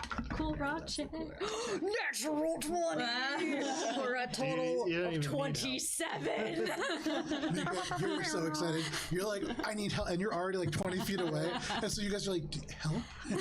You can't really catch what Minka's saying because just a streak of blue right towards this petrified wood. And Minka, like a small child, you lose like your fine motor skills and you just grab this tree and it snaps in half. And as it does, you see perfectly across opalized rings within this tree. As you like snap it perfectly where this like kind of indent was, it seems like moisture has seeped in and brought with it like nutrients and little elements, and slowly it's become this almost like green, blue, and purple pearlescent like ring. She's gonna pick it up. Do like a spin. And it's like probably about this big, probably about this thick, and so it's, you know, it's probably about 20 pounds. Only the top part of it is opalized, but it's a substantial stone. So she's gonna like hold on to it. After doing a little spin, she's gonna run back towards Alina and be like, could I put this in the bag? Can I put this in the bag? Minka's holding a manhole cover, essentially. Oh, It's very pretty. great. What are you going to use it for? I don't know yet. She just shoves the whole thing in the bag. It's got pockets. So you add it to the bag. Yep. Nice. Putting it in the bag. You can add 20 pounds of petrified wood with pearlescence in it. Or opalized, I guess. So in front of you stretches the Fields of Folly. This is a stony, very... Everybody make perception checks. It's cocked.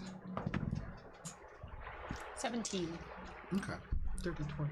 30-20. 12. Too excited by the tree. Yeah. 16. Valis? I think this is like the 5th 2 I've rolled tonight. Oh no. 5. Minka is super excited, and Valis, you're excited for her. I mean, why not? This is exciting. So, no problem. You, the two of you are very much like focusing in on this. There's all these cans attached to it, so when the door shuts, they all rattle like that.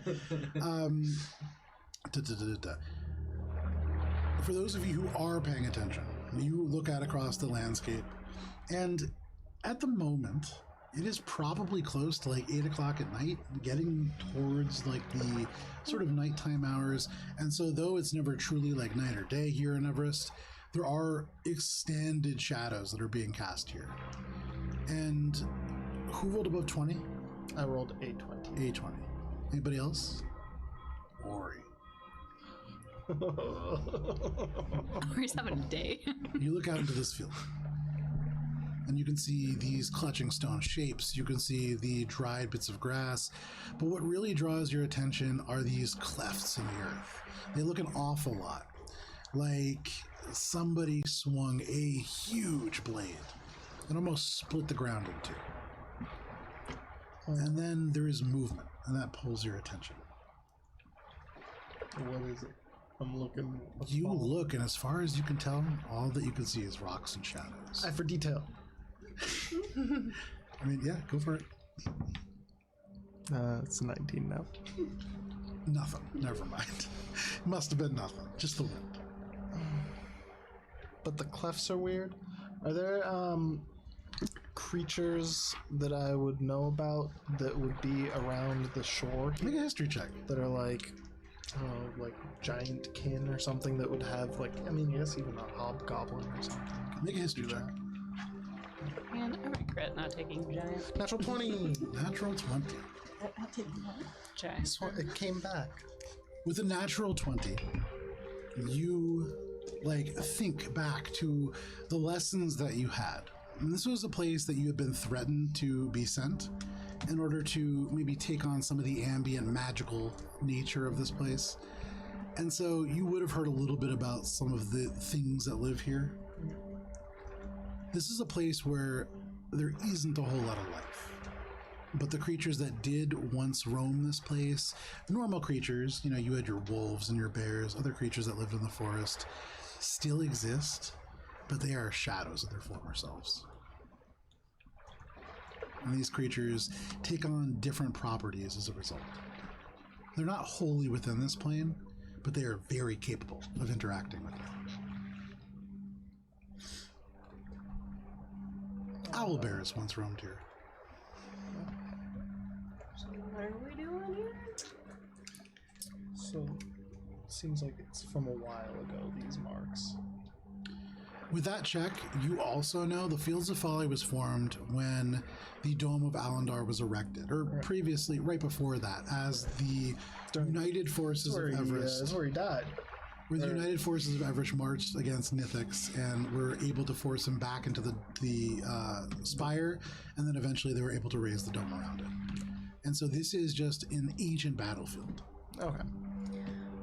Does Cheshire asking, so what are we doing here, trigger Alina's readied action to make sure that Cheshire knows the whole scoop? You hear suddenly Cheshire's voice, and you snap your head, and you just start talking a mile a minute. Oh, we checked out the mansion, and the mansion wasn't there, and then Ori just tried to blow everything, but it was okay because Raz found it, and then just exposition. And so you know that you are on these shores en route to the Divine Court in order to ask to be able to see the Dome of Alandar. You're looking for cracks. Any questions? Why do we go to ask permission when asking forgiveness is so much? It seemed really important to hear some checks notes for why we care about this. It might Also, be easier to know what can we're... we not see cracks from here? The cracks on the dome? Yeah. Can you see the dome from here? No. But there's kind of a crack there, which points to a cloud. On the dome specifically, that's where, yeah. And they like patrol the area and whatnot, and it's just best not to get on their bad side. I'm sure you're knowledgeable. The Fields of Folly. I don't want to get on Harrison's bad It's side. not really much to share. It's just an old battlefield, so I wouldn't really say anything. You can get on Harrison's like, bad side. I think I already did. Maintaining a somber and sort of uneasy presence, I guess. So can we I will make camp say- here? I would love to. Hearsum make said camp he there. was I'm going to up with find that. magic items for us, and those are probably going to be really shiny and fun and interesting, and I don't think he'll give them to us if we don't follow, you know, at least kind of what he wants us to do. He said he's like scouring the Feywild for items that will help us be our best selves, I think is Oh, what he and said. apparently he can just give us whatever we want, and then Billy just gestures and validates his whole shtick that Harrison just summoned armor? for him. Oh. Yeah. I mean, does he usually ask you if you guys need anything? What do you guys usually ask for? I asked for a pickaxe. And he just like takes out the pickaxe. I got like bobbles this huge rock and takes out the pickaxe No, also. the rock is in the bag. Oh, okay, right. That is a quality pickaxe. It is. I'm so excited. Ooh. Wait. Minka's gonna think, how far away from where we are is Minka's normal spelunking caves? Oh, God. Make a survival check. Billy like starts to unpack the bedroll and it's like, this seems like a good spot. Too excited. 9. 9, I mean, definitely more than 5 miles. Definitely more. Like, probably more than 100, probably more than 200, probably more than 300, but definitely more than 5. Okay. Well, probably like a couple of days or weeks. When I walked back here the last time, it took a weird amount of time. It was kind of a weird time. But there are cool caves nearby, relatively nearby. We are going north, but I think we're going to be on the wrong side of the ridge of the mountains. I'm going to bed. We shouldn't stay here. This isn't a place to make camp. On the beach? This is a battlefield. Are we on the beach or on the battlefield? How far away Yes. is the battlefield? The beach extends about 50 feet in, breaking up into like rock and stony soil after about 30. And then after that full 50 feet, it's just like stones and rock and soil. And then that's like the battlefield. Okay. Is it a turtle battlefield, Ori? 'Cause I Yes. see turtles. There's a lot of turtles on the beach. Is there a safer place nearby to camp? Knowing with my background to recall places that I've been with You haven't been photographic to the memory, fields of fire. Best spot to dig hole for egg. can I just like take a look around to see Yeah, make a if there's perception anything around that's like not this open battlefield? Yeah, make a perception check. Billy just like flops down on her bedroll. He's not like sleeping, just 15. like bored. You cast your gaze around. And you do see, I mean, there are all kinds of like large stone shapes. And so you could probably walk for a little bit and find more of like a little cave kind of thing to set up in. There are craters that you could kind of set up in and have like space on the sides that will keep you at least visually obscured from the rest of the field. But from where you're standing right now, that's kind of all that you can see. You would need to go further really to see more. I'm gonna go further. Okay. You have to walk a little ways to get, far enough for it to be meaningful. Yeah, no problem. What time is it? Like, Probably about 8 o'clock at night. Oh. So Ori begins to walk into the fields. Oh, Ori. Oh, we shouldn't split up. We should keep moving. all right, fuck just it. wait a second, and I'm gonna be like, Billy, come on. It's, Why should we keep going? Should we? The place is called the Fields of Folly. Do you really want to? Let it I'd rather go go. through it in the daytime if it's I'd rather not if be here. it seems dangerous. Plus, I'm a little tired and hungry. Well, hungry we can By do the way- something about. Billy like looks down at the turtles and starts to unsheath her sword.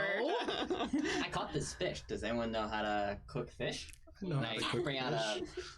1.5 foot long. What was it? You just eat it. Trout? It's a catfish. Catfish. Yeah. I can cook up a What? catfish. Cooking utensils.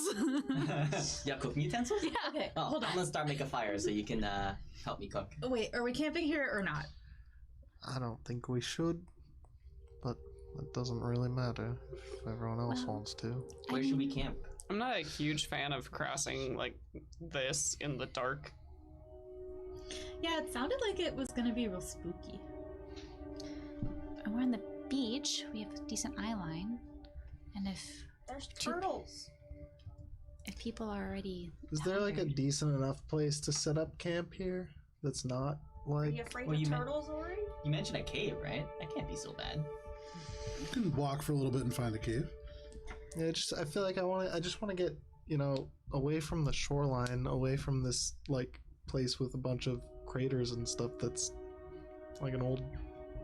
We'd have to should- cross the fields, I right? feel like it's got bad jujus. Yeah. I mean, the fields you haven't crossed, but it's probably going to take you at least a day to get across them. A full day. Damn. At least. All right. And that's assuming Make that a you. fire. That's Don't assuming have that it's like a nice, normal, straight linear path. Ah. All right. I'm gonna look in this general area for Sure. a place like not. With your previous check, you look over, and there is an area that is kind of tucked into stones off the beach, so that you have at least have like a little bit of stable footing. You find a place that is out of the wind as well, and so Val's can make a fire. Okay. This is fine. I wish to use minor illusion to make Ori feel like he's being crowded out by turtles because now Cheshire believes that that is what he is deeply afraid of. So interestingly, Ori, you make a fire, and turtles begin to like come in, and as they get closer, it's almost like a really cheap screensaver where they like get close and they just like disappear, and then, like more start showing up at the periphery. But before too long, 1 or 2 actual turtles begin to make their way up, and you realize your fire, the only heat source on this Oh, they're beach. coming towards it. And so they do stay about 10-20 feet away from the fire itself, but they begin to like accumulate around your campsite. And so as you all gather and begin to like lay out your beds, like there is audibly this and like the drag of the shell through the sand, and then as they like get closer. And as you like finish your fire, there's like 8 or 9 turtles that have sort of lined up around your camp. I wish to sleep on the back of one. Okay. You're gonna kill it. No. Wait, how?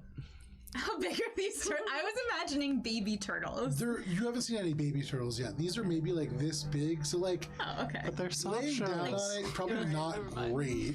I was Hello, picturing we them could- bigger. No, a little smaller than that. All right. I can't Cooking speak up with this animals.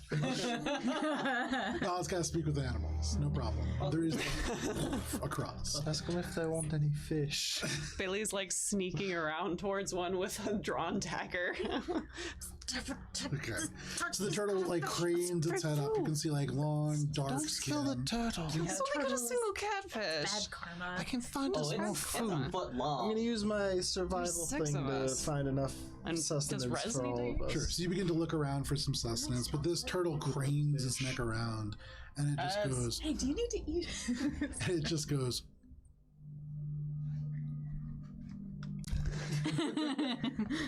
Me? Yes, you.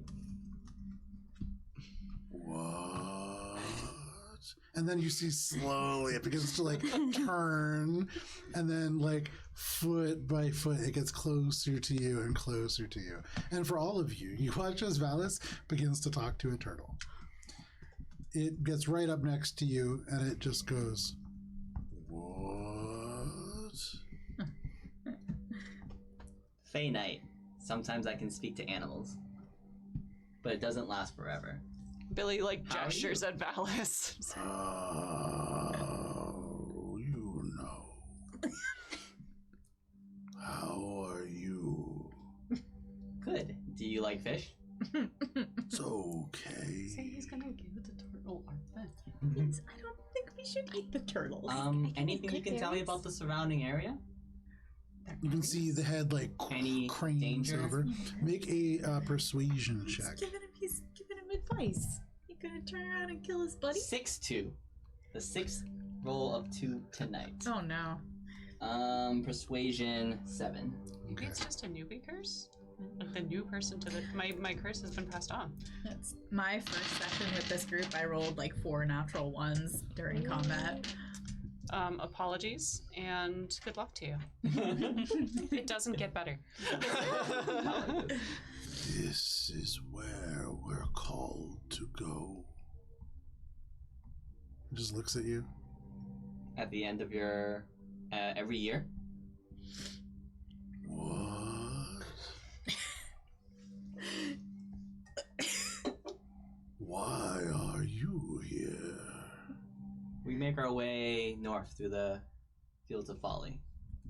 Its head like cranes, and I it like says, point to where we're headed. you can see it like the head draws a little bit closer towards the shell, and it says, "Bad place." Why is it bad? The head gets a little closer, and now you can just see the snout and the eyes like just poking out from the shell. And from within, echoing just a little bit, you can hear, "The shadows will get you. Go back to the water." And then the legs just tuck in, and the head just fully disappears. And then for all of you, whatever Valis just said to the turtle, shoom, shoom, shoom, all these turtles that have gathered up begin to tuck their heads in, and the arms get tucked in.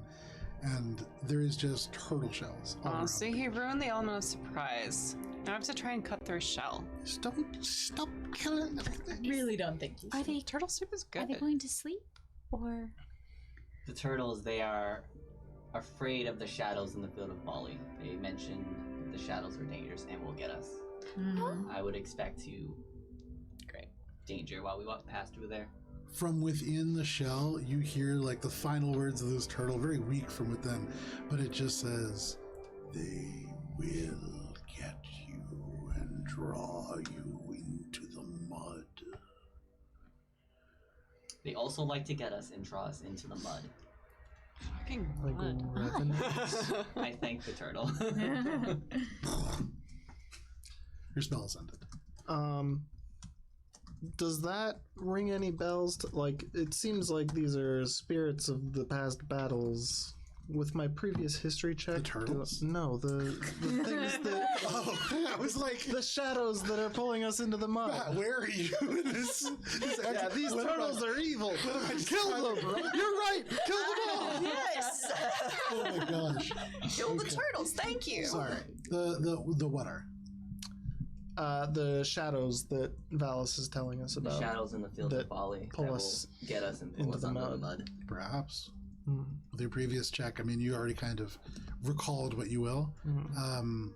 I mean, it doesn't sound like it's, This is like, wolves. was I told like, oh, you're gonna get sent there and they're gonna pull you into the mud and you're gonna drown in the mud? No, just that, the shadows will get you. Okay. Well, I guess for now we can at least make camp, have something to eat, be ready for tomorrow. We gotta go through it regardless. Is it a literal, like, if we're casting shadows, they're gonna get us, so we should put the fire out situation? Make a insight check. At disadvantage, as you're going secondhand off of Valis's interpretation of a turtle's words.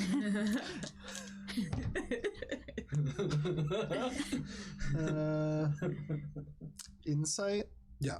13.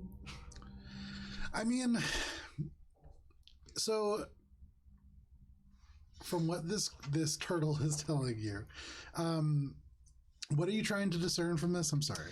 Like, given my understanding of the area Yes. from my history here, and what Valis has told me that the turtles are saying, does it seem like it's we shouldn't be making camp right here with this fire because the literal shadows are gonna fuck us? It's hard to say, especially coming off of a turtle. Yeah. Shadows are fucking us. But one thing is for sure. You have yet to make camp since you have joined this group in a place that you would have chosen to make. And that seems to be holding true right now. True.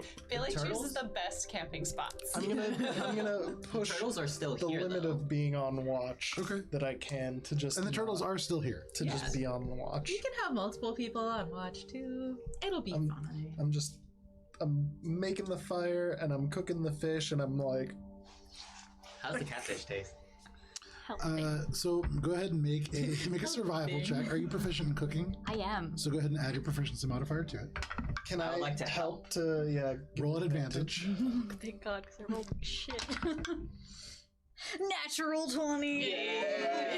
we Or- cook a 5-star meal. For a total of 23. So Minka, It's a cooking mama moment. you take this, you find like a flat rock and you flap this fish down, and very quickly you recall skills that you've learned before. This isn't exactly the same as fish that you've worked with, but it's similar enough.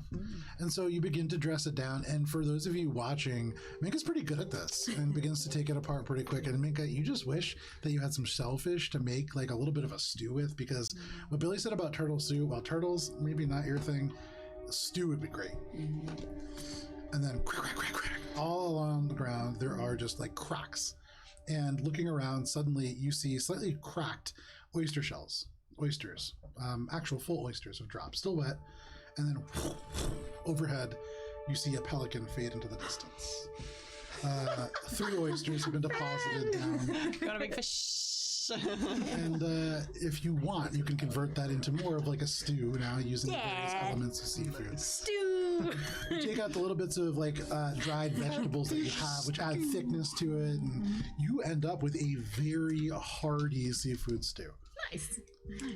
Cooked here under like this, like on the on a beach. Even though there are these like really malevolent kind of shadows and this stony field that is a arcane battlefield, it's pretty nice. And 1 or 2 of the turtles do poke their heads out. If we have any leftovers, I'll offer it. But I'm like, I don't know if you guys like stew. It's kind of a weird texture for you guys. If you put a little on the ground, they'll eat the vegetables out of it. Yeah, absolutely. No problem. So there are some turtles just grazing on the leftovers as the fire begins to burn down into embers. It is 9 o'clock, so we'll take a quick break, and then we'll come back and begin our rest. So thank you for sticking with us through this. I'm going to walk over and put us in a break. Oh no! It's like 2019.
And welcome back.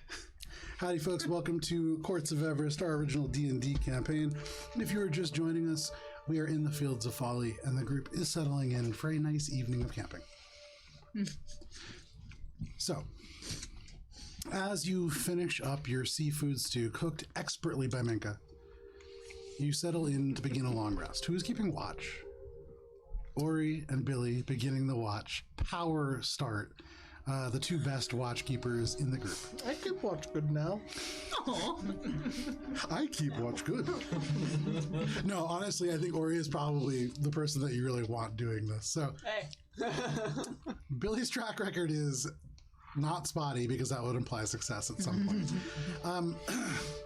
Go ahead and make perception checks, the two of you. Is there anything that you guys want to do before settling in for a long rest? It's a 23, I'll think. Hey. Have you know?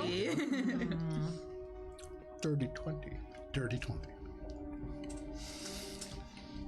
Over the course of the first couple of hours, though it doesn't really truly get much darker, you feel nightfall. And the shadows, such as they were, become the almost landscape. You don't see sand or stony soil. It really is just darkness that coats the ground here. And though you can see the lumps and the areas where the boulders break up the skyline, it's really hard to discern what is a shadow, what is in the foreground, and what is in the background. And it grows a little bit windier. And so as it does, the few elements of vegetation that exist do begin to shift and rustle and move. And so it's not as still as it once was. And often behind you, there are just a couple waves which add to the ambient noise. You do not notice anything in particular that makes its way around the camp. You don't hear anything aside from the occasional shuffle of turtles. And over the course of the first 2 hours, as the embers die down and the light goes away, even more make their way closer. And so by the end of the first 4 hours of your watch, there are close to 3 or 4 dozen of these creatures that have made their way around. And really what you are hearing, and it's almost rhythmic, is this as they dig little burrows and slowly kind of rock their way into the beach. I think during the watch, Billy would have sat down on the other side of Ori so that they've got a nice 360 degree view. Okay. And just kind of quietly started chatting with him. Okay. So going back to east of your area, I guess. Why not your area specifically? A bit north of here. Or south, rather. Mm-hmm. But why are we headed to the Divine Court instead of, your hometown? Everyone voted to go up here, so... Uh-huh. Well, you've seen mine. Yeah. Is yours as bad as all that? Much more of it. I don't think they would want to see me. Most of them, at least. I can't understand a word that you're saying. No. Kind of intentionally. Yeah, You're- sure. Most of them don't want to see you. Correct, yes. Any particular reason?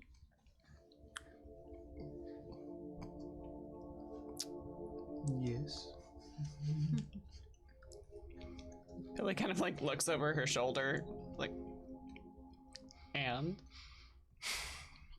Well, as I know you're very aware, I am not quite magically inclined.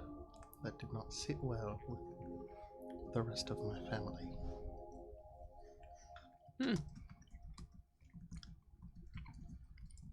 Yeah, it wouldn't sit well with mine either.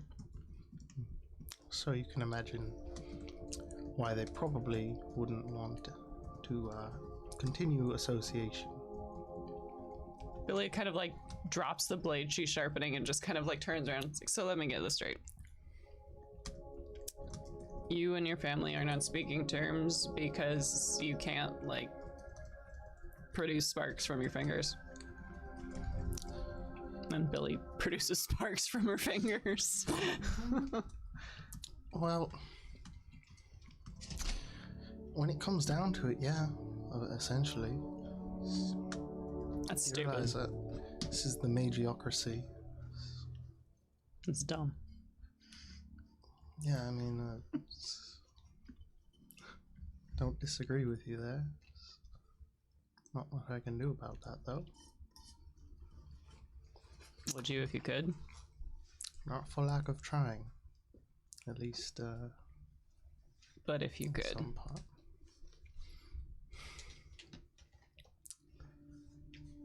You know, something that probably would have made me a much different person. And, I don't know if it would be worth it.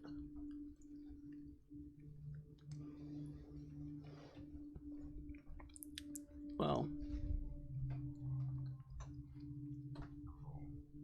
not everyone's born with magic. And if you wanted to get some, I do know how to make that happen. I appreciate the sentiment. I don't think that would help things with my family, though.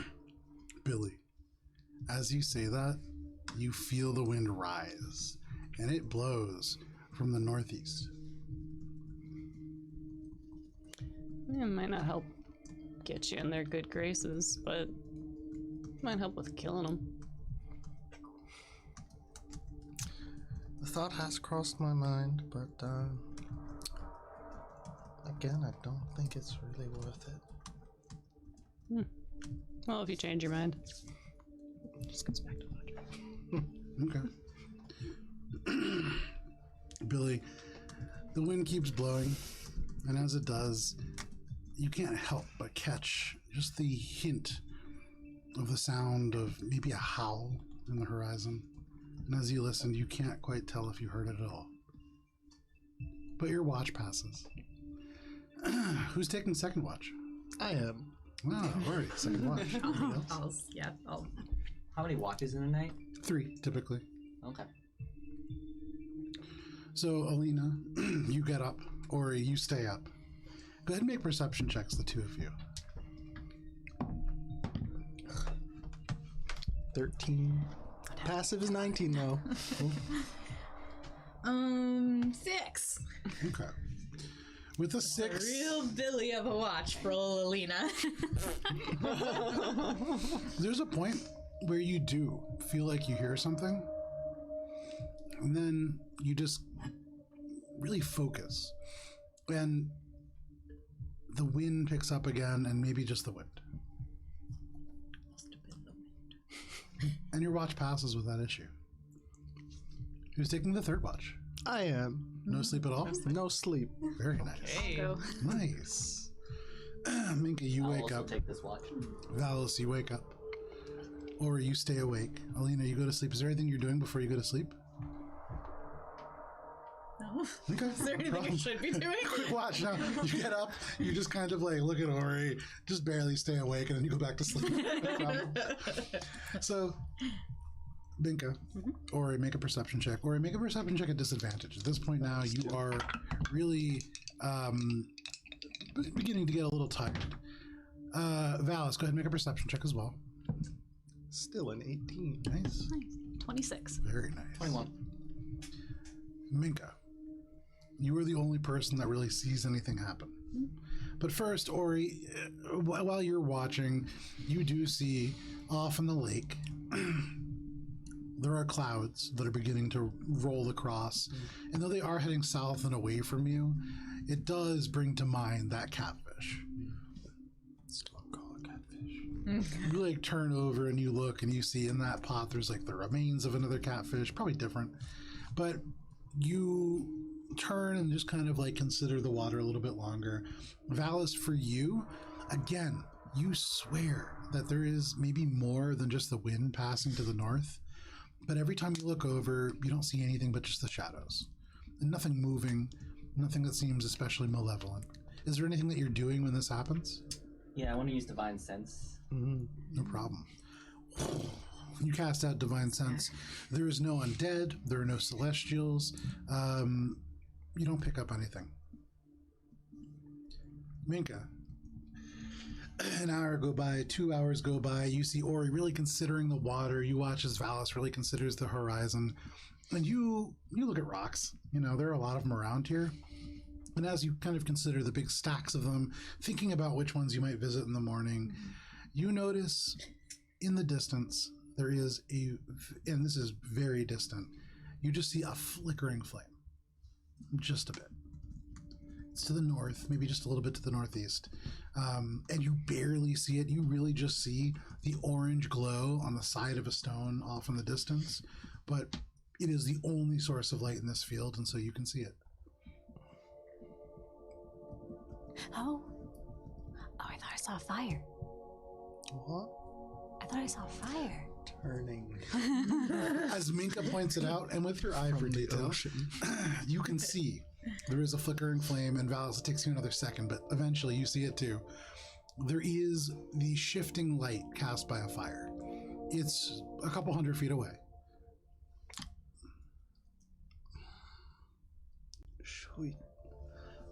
Should we check it out? I don't know.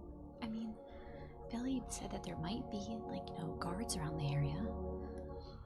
Guards? Well, we're gonna I'll try to get a little closer, just to see. Don't have the shadows pull you into the mud. Well, I think most of the shadows are around the lights, so I'll just stay out of it. What if we just wait and see if they approach? Does it look like, obviously it's very far away, but Hasn't moved. it's stationary? You really squint, and again, at first, you lose it, but then again, you see a little flicker. It seems to almost be going down, but it's not moving. I mean, maybe it looks kind of like a campfire. It's not going anywhere. Right, but is it a bandit campfire, or is it like a fishing campfire? Well, one, do you think there are bandits around here? I don't know. Maybe. That seems like kind of like a desolate place for bandits, though. This makes it even weirder that there's someone else out here. Yeah. I'm gonna go check it out. It's really far away, Ori. It's not that far. It's only a couple 100 feet. That's pretty far. That's pretty far.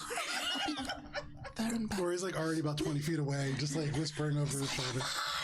Be there and back. Just keep. Don't worry, I will follow you. I'm not gonna let you go. No offense, but You hear from the darkness with the splint mail, not terribly stealthy as your paladin. no offense, but I was thinking to go with a little more tact. What's that? You don't have that spell prepared. Your armor's a bit loud. And are you suggesting I take it off? I'm suggesting that you wait here, and if anything bad happens, I'll ask for your help. Okay. What if something bad happens where you can't ask for our help? Then hopefully you can see that I'm trying to ask for help. And will help. Oh, no. I don't think it's a good idea. What do you think, Mika? No, it's terrible. We already had the discussion about splitting up, Ori. It's not splitting up. It's only a couple 100 feet. You can still see me. I'm going. I'm stealthily going till I can get Make a stealth check. within range to be able to get a clear Make a stealth check. picture of this camp. Make a stealth check. How far away is this camp? Couple 100 feet. Hard to tell It's only a exactly couple 100 because feet. for you, you had the kind 22. of worst look at everybody, but you see roughly where it is, and it's a few 100 feet away. 22. Okay. You don't see Ori though. Is there anything that you're doing as Ori disappears into the shadows? Bye. For the first couple Rogue's of feet, got a you rogue, do hear right? these very wet footsteps as he steps through the mud and into the shadows, but after that, he just disappears. So when I wake up from my first rest, do I finish my long rest before I start this watch? Or You only need 4 hours, so yeah, absolutely. Okay. You're trancing. We trancing, baby. For the record, I don't like this. I don't like it either. We'll give them 10 minutes. Or you creep into the dark. Back within 10 minutes. Surely. You creep through, and with that check, you don't snap any of these petrified twigs. Don't you step on any very turtles. carefully. First of all, there's the turtles have gathered like really close to the fire, so you can from where see you're them. keeping watch, you can just step away. They've really, left a pretty clear path for you, and so you cross. You cross all the turtle zone out into the regular field of folly, and you pick your way across the stones. You have to climb over elements. There are places where you like dip down into craters, then you come back up. And in one such of these depressions, you get to the top, and suddenly you can see, though the fire has primarily gone out, there are still embers. There is a covered wooden cart, or the remains of one. Mm-hmm. The top has been badly scorched, almost just like cinders now. Most of the books are gone. It seems to have been loaded with them. And so mostly just kind of ash. And make a perception check. With my eye for detail. Sure. 13. It's not hard to see, so 13 is enough. Hidden in the ash are the charred bones of whoever drove this cart. You see just elements of a black skeleton. And it's still smoldering? The little elements of fire are smoldering on the cart. The skeleton's very much just... Did it just appear? Like, how did I not notice it up until, like, recently? If it's been burning for, like, presumably the last couple of hours at least, and I've been awake for, like, 8+. Did it just appear? What's going on here? I'm gonna... Ooh.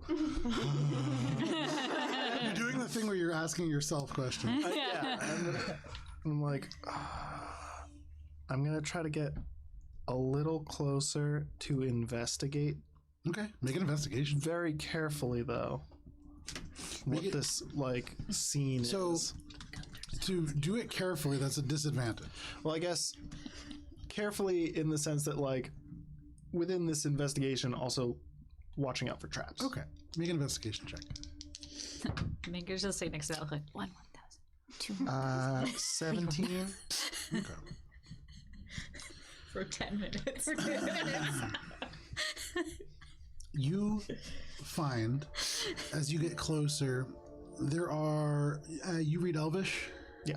On the very back, most of this is charred away, but on the end of this cart, it says books. And so this seems to have been maybe a merchant of some kind. Like I said before, many of the books badly burned. However, with a 17, you kind of like kick some of the dust aside, and you do note a single tome that is mostly charred. There are a few pages that are unburned. This book is simply entitled Hags. What remains of the cover is red cloth, kind of bound around wood, but so badly damaged. Just a few words remain, and you can see those there. Throw the book back. fuck you. Burn it extra. I'm gonna take the book and do a final sweep to make sure there's nothing else. No signs of, like, what caused this fire. Doing like a thorough enough investigation to see, like, is there still something here that caused this? How the fuck did this thing show up? Are there tracks where... That investigation check, there is no sign of what caused this. And there are tracks. You can see tracks that head leading, like, west to east. There is bits of sediment that have fallen. Say again? Towards the shore? Kind of running parallel to the shore, but like, a couple hundred feet into the field. So traveling through the fields, truly. Gotcha. With that check, that's kind of all you see. I guess I would follow the direction of the tracks as far as I can see. Not actually, like, following them, but just from where I'm standing in this wreckage. You follow them 5 feet, 10 feet, 20 feet. You see them continue. This heads off and in the direction of roughly the Tower of Crushed Blossoms. Though it could deviate, it could come from anywhere, in that general vicinity. That's the rough direction that it's heading, of things that you know about anyways. All right. Having completed my reconnaissance and tested my luck enough, I'm going to return to the campsite. Okay. Can you go ahead and make a wisdom saving throw, please? Is it charm? Against being charmed? No. Okay. Just gotta check. No. Absolutely. Yeah. It's your girlfriend. She follows. Natural 20! Hey. Natural 20, huh? Yep. Hey boy. This is good. You walk back. I don't like that. And through the darkness, you pick your way through, a little bit preoccupied, holding this book, turning it over in your hands. You can't read the writing in the dark, but that's not a great word to find in a charred book. And as you're walking with a natural 20, as the wind blows, you can almost swear that you hear words. Orda, vol carton, ersta, nara, ruknai. What language is this? Do I understand it? You don't. And the wind by, and you feel the hair on the back of your neck stand up. You turn, you look. There's nobody. Can you send me what I heard in textual form at some point? The natural 20 is the only reason I even said those words out loud. Orda. You can It's go- hard to write it. You can go back and Only you there can were read it, but I'm not going to some, reset Okay, it. audio thing. Cool. Trying to remember what I heard. Going back quickly. Reading what I can of this as I'm coming up. Okay. 564 1,000. At this point, Minka's just fully in Elvish because she's just like, doesn't normally count this high. And then all of a sudden, from the dark emerges Ori. Oh my gosh. Ori, what did you find? Was it worth it? It's very unsettling. So, okay. It was a card. It seems like it came from the west. Okay. It's burned. There was a dead body. There were books on it. This was the only one that was still legible by any means. And it's about hags. Oh. And then, as I was walking back... Make a history check at advantage, Valis. Yeah, I'm kind of like holding it up like this. As you like peer over at the book. And Ooh, while I was walking back, not a 2. I heard a voice on the wind. It seemed like I couldn't really, and I didn't understand it, but it was something like order, malice, nah. Valis and Minka, do either of you speak giant? No. Doesn't mean anything to you? No. 20? With a 20, as Ori is like kind of showing you, and he like shifts his hand as he takes his thumb away, it seems to pull away elements of like ash, and you see on the spine of this book a symbol. And the symbol is one that is unmistakable to you. 2 gold crosses over a black field. This belongs to the Asamlock. Oh, What's that? that belongs to the Awesome Lock. May I read what's left of it? Ghosts. I'm just gonna read this out loud as I would well. imagine it's more hags, because it's a bit strange that... No, not This the is- book. I mean the voices. So many, it would be hard to recount them all. Ghosts. Though each hag is powerful, though admittedly not all evenly so, they remain at the edges of society, in the darkest parts of forests, and in the darkest parts of the Feywild.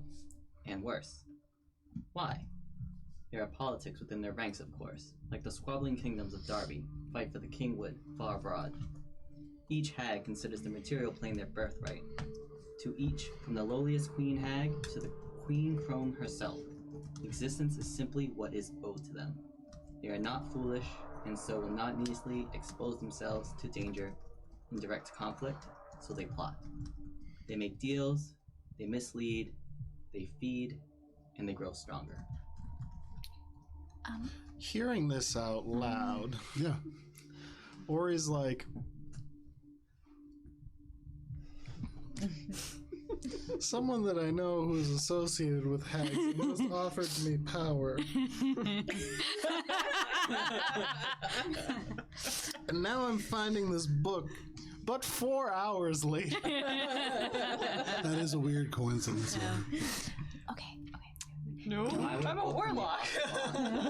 Be here. I told you about Cernunos. Don't show that to Billy unless you have a good hold on it.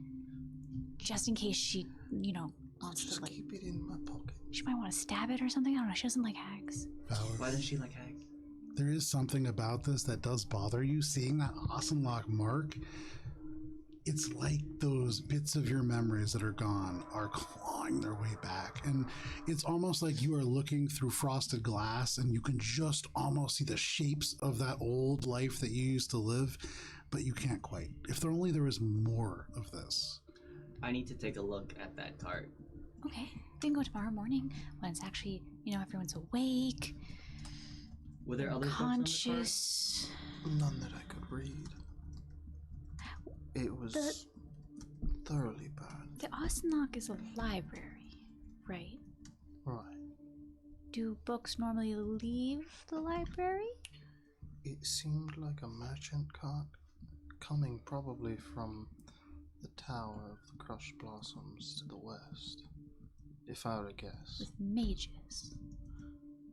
Yes. The same crushed blossoms that are poisoning people. Allegedly. I'm gonna go put out the fire in the cart, because if there's... Oh, no. You're staying here. You're staying here. Everyone is staying here. I have no diamonds. I cannot do anything if any of you decide to die right now in a ghost area. You will be cursed forever. I super can't do anything about that. Shush. You're being loud now, and that's gonna get them all riled up.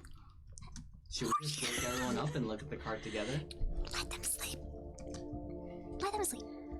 Okay, listen, I'm guys. sorry, but I can't ignore this. If we are going through a ghost field called the Fields of Folly, everyone's gonna be well rested, and we're gonna go together.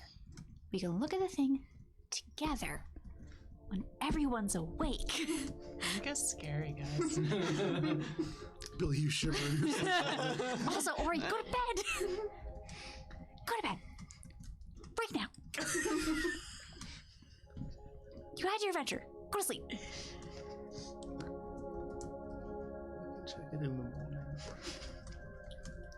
We can check it in the morning. So Minka, the guiding hand of the wandering hearts needed, sends Ori to bed. Valis, Minka, the rest of your watch passes without issue. And the morning rises.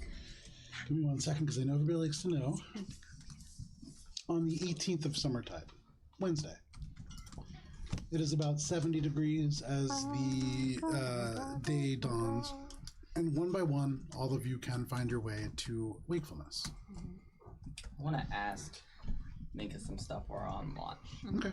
Everybody but Ori at this point can mark off a long rest. Yeah.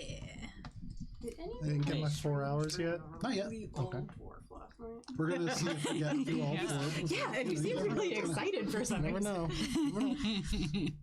That's a field thing? It's a relatively restless night anyway. Yeah. Tranceless night.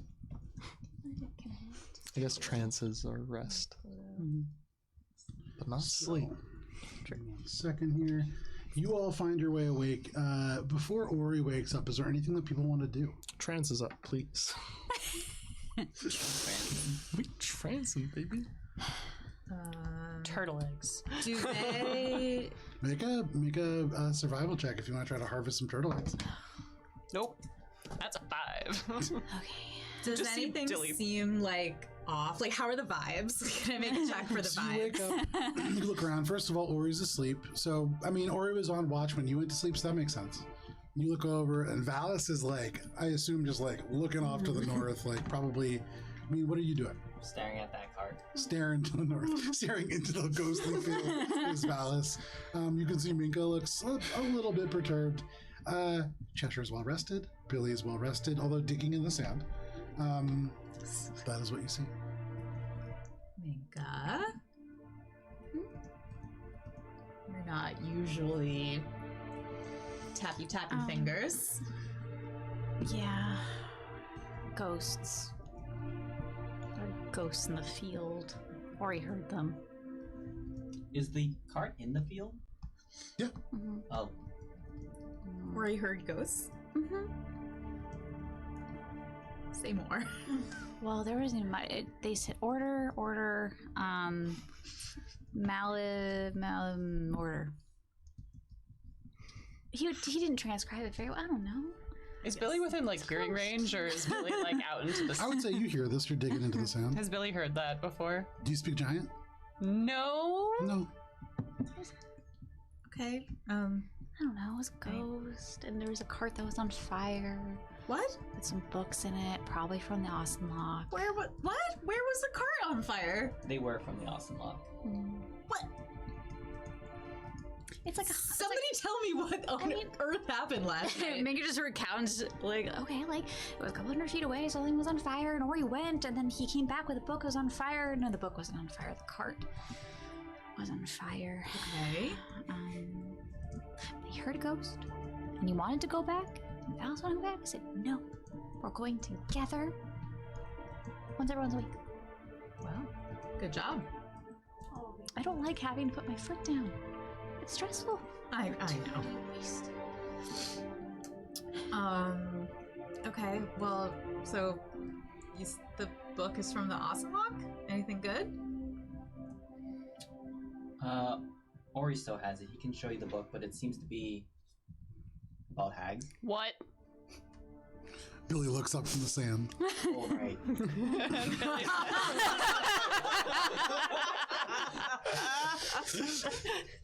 And Billy like immediately comes over and is like, This is why I let out the ghosts. Sorry, Mika. You did good, Minka. "What book is this?" I'm still trancing, baby.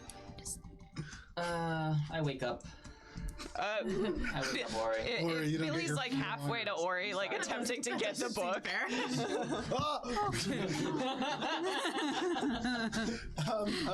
Give me the book. Wait, hold on, wait. Give me the book. Just wait. We can be reasonable about this. Easy. We're on the same side. Easy. Book appeared in the middle of fire and you're holding on to it. And it's called Hags. Kill him. Stab him. It's just a book. He's right there. Give me the book. I think we The should book tells hold us on to the about- book Do it. before you stab it or some whatever you're gonna. Just don't be hasty. Billy. Inspiration.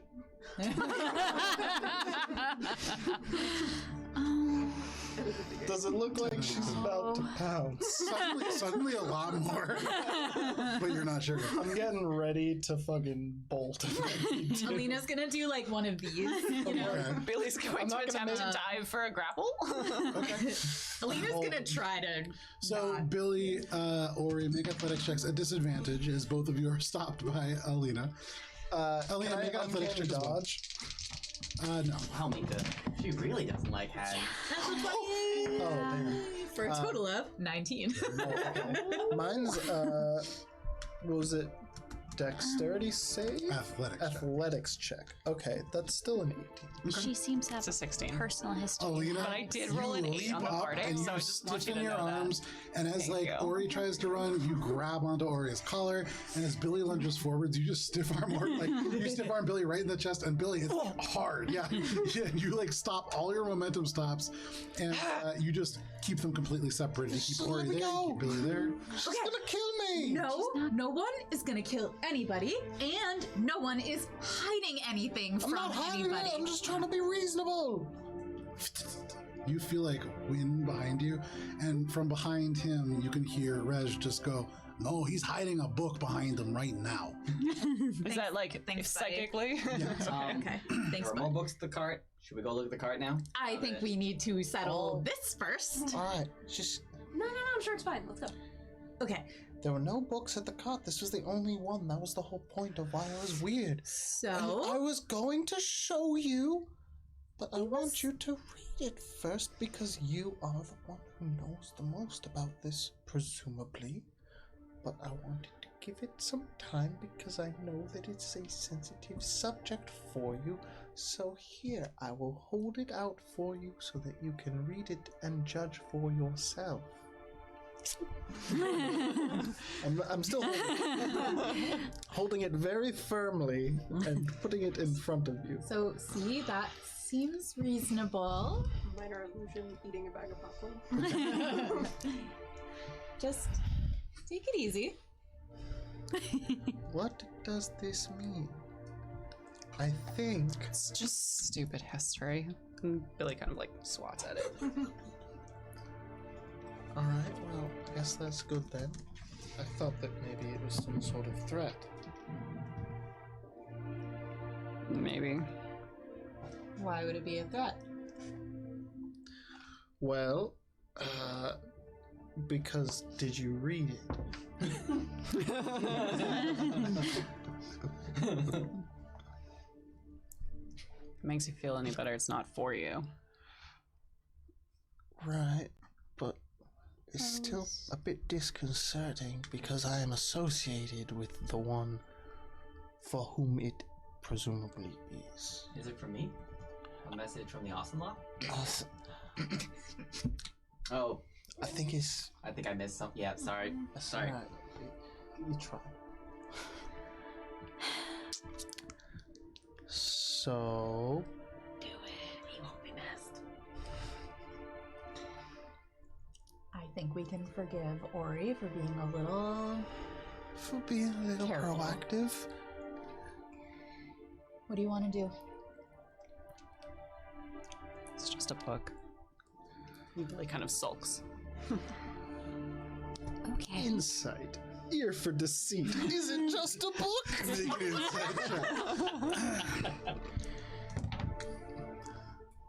24. It's not just a book. So Keep this not just a book. after the emotions calm a little bit, what would you all like to do? I'm gonna try to dig up turtle eggs for Billy to make her feel better. Okay, make a survival check. now? It is. I would, walk over with Valis towards the wreckage. If, Two of you head off to he the still cart. wanted to inspect it. Yeah. And Billy's gonna go I with. think we should all go 12. as we 12. start to venture in the fields of bombs. Okay. Yeah. You don't find any turtle eggs, unfortunately. So- Sorry. I was sorry. It's, It slipped my mind. I it's alright. did not You should- highly underestimate There- her history with hags. Yeah. I think just in general, you're probably gonna be better at it, but try not to upset them as much as possible. And again, I think you're gonna do really great at it. I don't try It's- to upset them. It just I don't either, I know, but it's very easy to make those mistakes.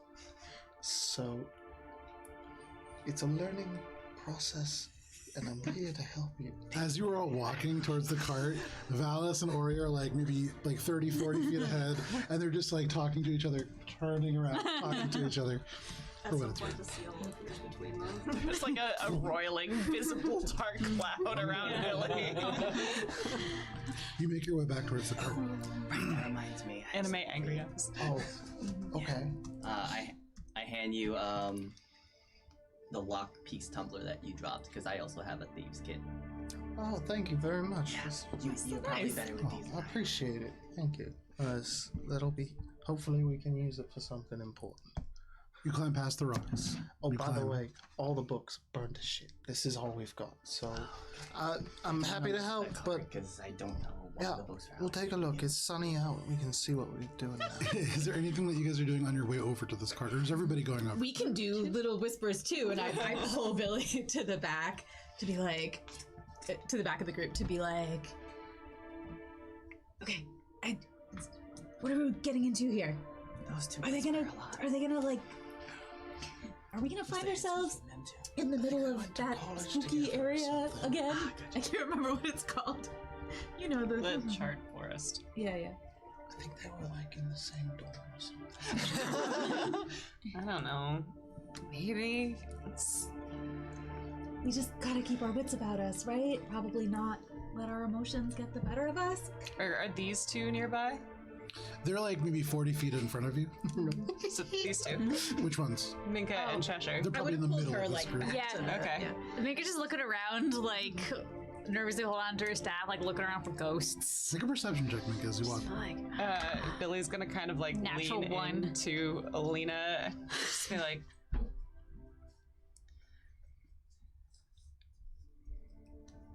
"You can't tell the others. I shouldn't be telling you."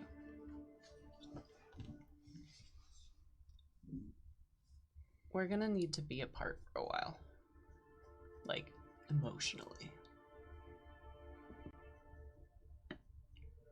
I don't think Sir Nuno's brought me back.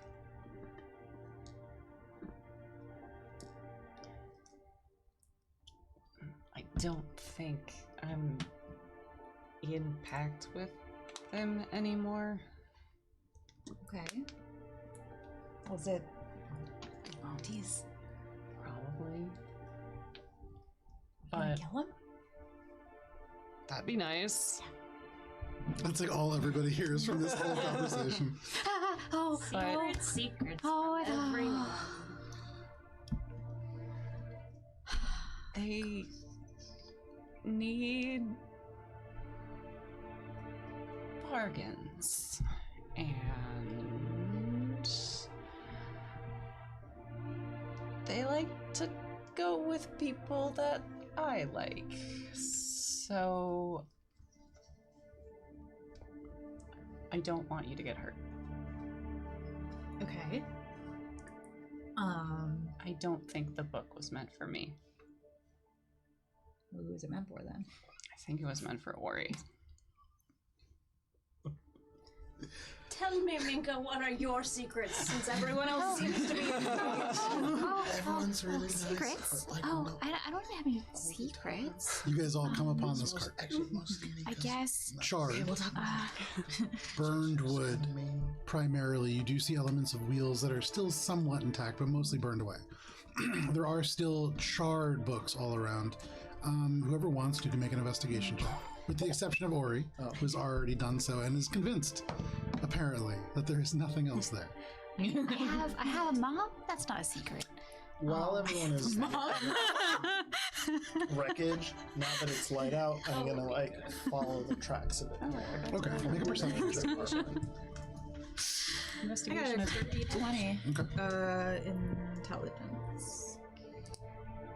Minka's not gonna look at the cart. Instead, she's gonna look at the surrounding area and try to figure out roughly, if she can roughly figure out how close she is to. Make a survival check. Yeah.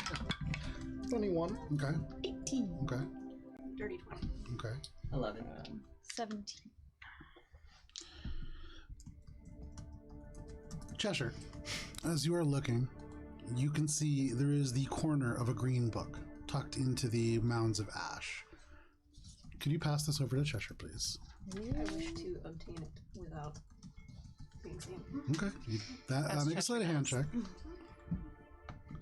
You said 22, Alina? Dirty 20. You look into this, or sorry, what was your check, Cheshire? 23. 23? Slide that over to Alina. Oh, snake. Cheshire, quietly you go over, because you don't just see a book. You see, just poking out from the ashes, remnants of a bag. And you just kind of slink over there and pull it. And as you pull it away, it is a book bag. Can you pass this to Cheshire, please? Oh, bag full of books. So many books. Oh, so many. And though they are damaged and charred, there are elements that can sort of make elements of each a little bit visible. And so you can read the remains of them in there. Just kind of kick some ash as I go, kind of like make it look like I didn't find it. Okay, no problem. Alina, that is what you find. Nice. Like, this book is really boring.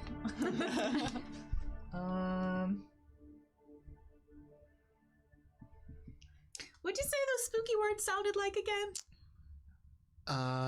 It was like order, It sounded like some sort of incantation, but I don't speak whatever the language was. And it was hard to tell because it almost sounded like it was really just the wind. And then by the time I realized that it was saying something, it was already gone.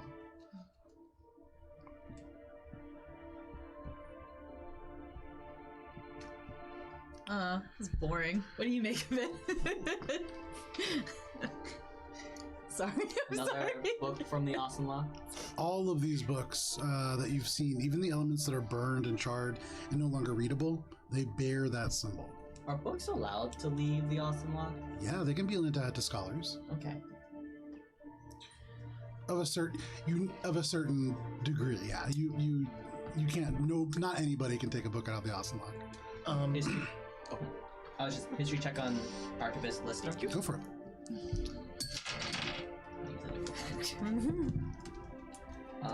16. With a 16, you don't remember anything, so much to the point that it is noticeably missing. You know nothing about this individual. You know what an archivist is. That is a rank within the Awesome Lock, and that is somebody who is responsible for a section of a particular branch. No idea who this individual is. You've never heard that name in your life, and when you close your eyes, you can't remember what the name is even now. You look back, you can read the name, but as soon as you close your eyes, you forget it. I think this author has something to do with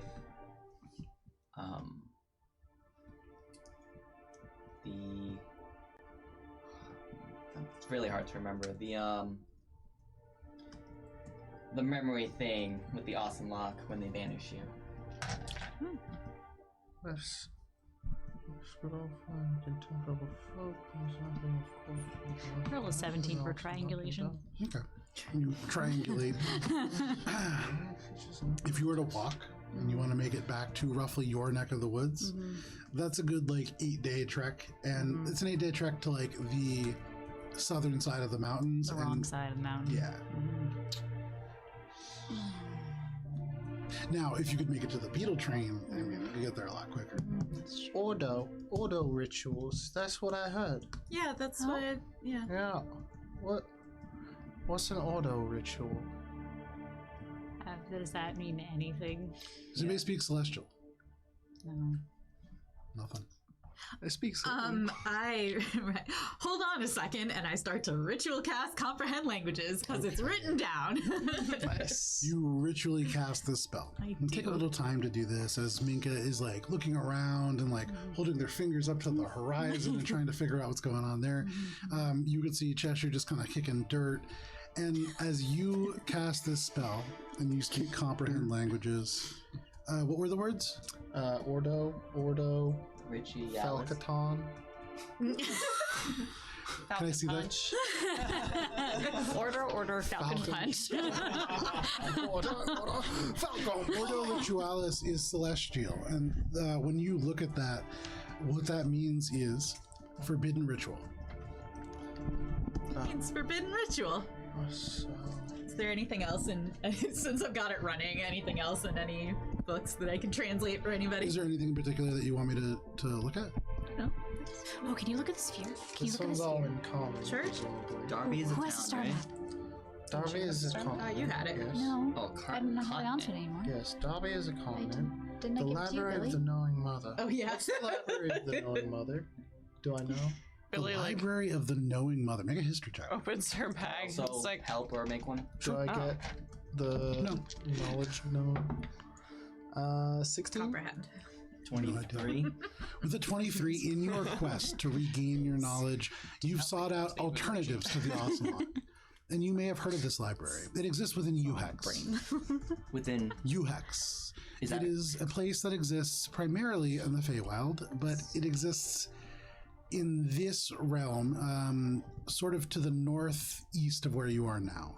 And it's only here in the autumn. It is one of the conditional cities of Everest. Okay. And what season is it right now? Summer.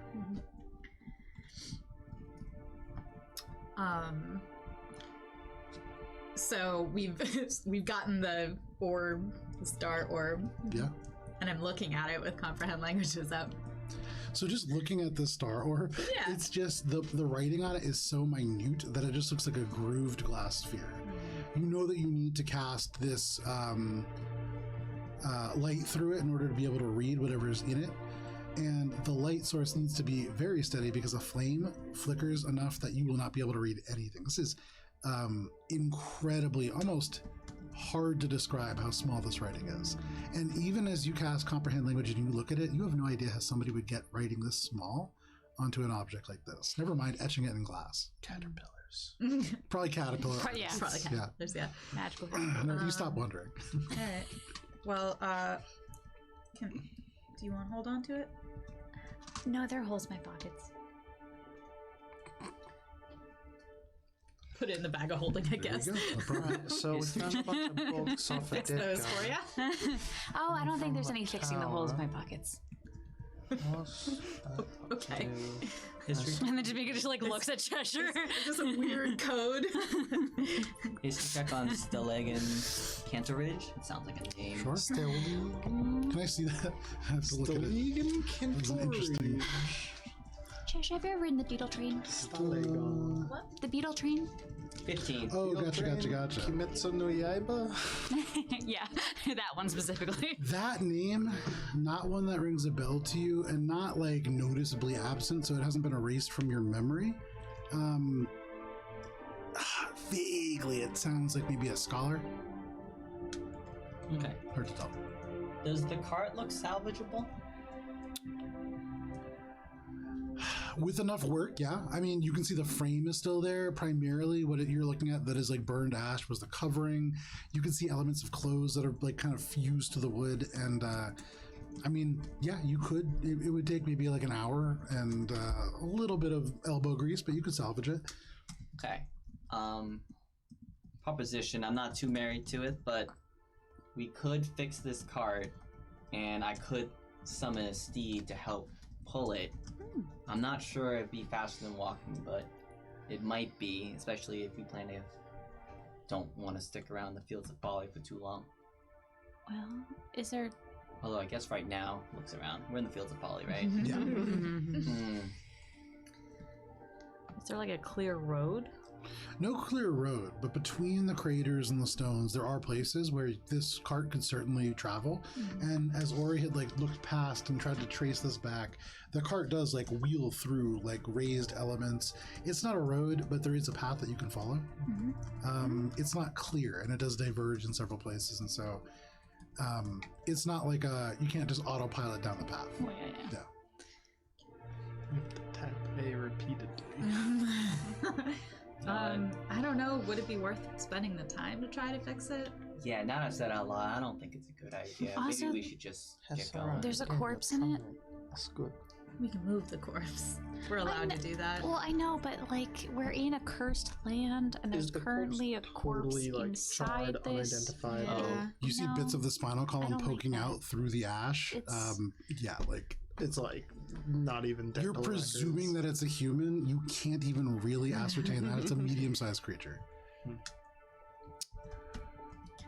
Well, We should probably Does just- anyone have a shovel? I have a pickaxe. No. Just delicately pickaxe a corpse, respectfully off the cart. Of course. Oh, I do you mean can- because you want to bury this body? Yes. I How can. about that movie Earthy? I can move Earth. It'll take a little bit. cover it up. We don't want to be digging up anything else here.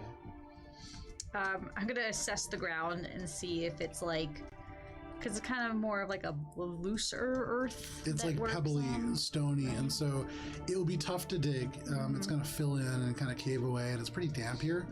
So you would imagine digging much deeper than the craters that are ambient here is going to lead to groundwater, and so yeah, it'll be tough. You could maybe put them in like an existing hole and bury that if you really want to. Yeah.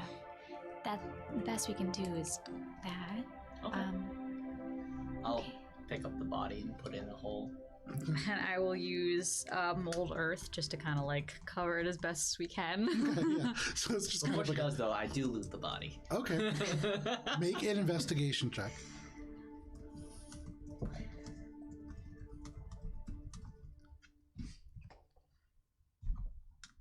12.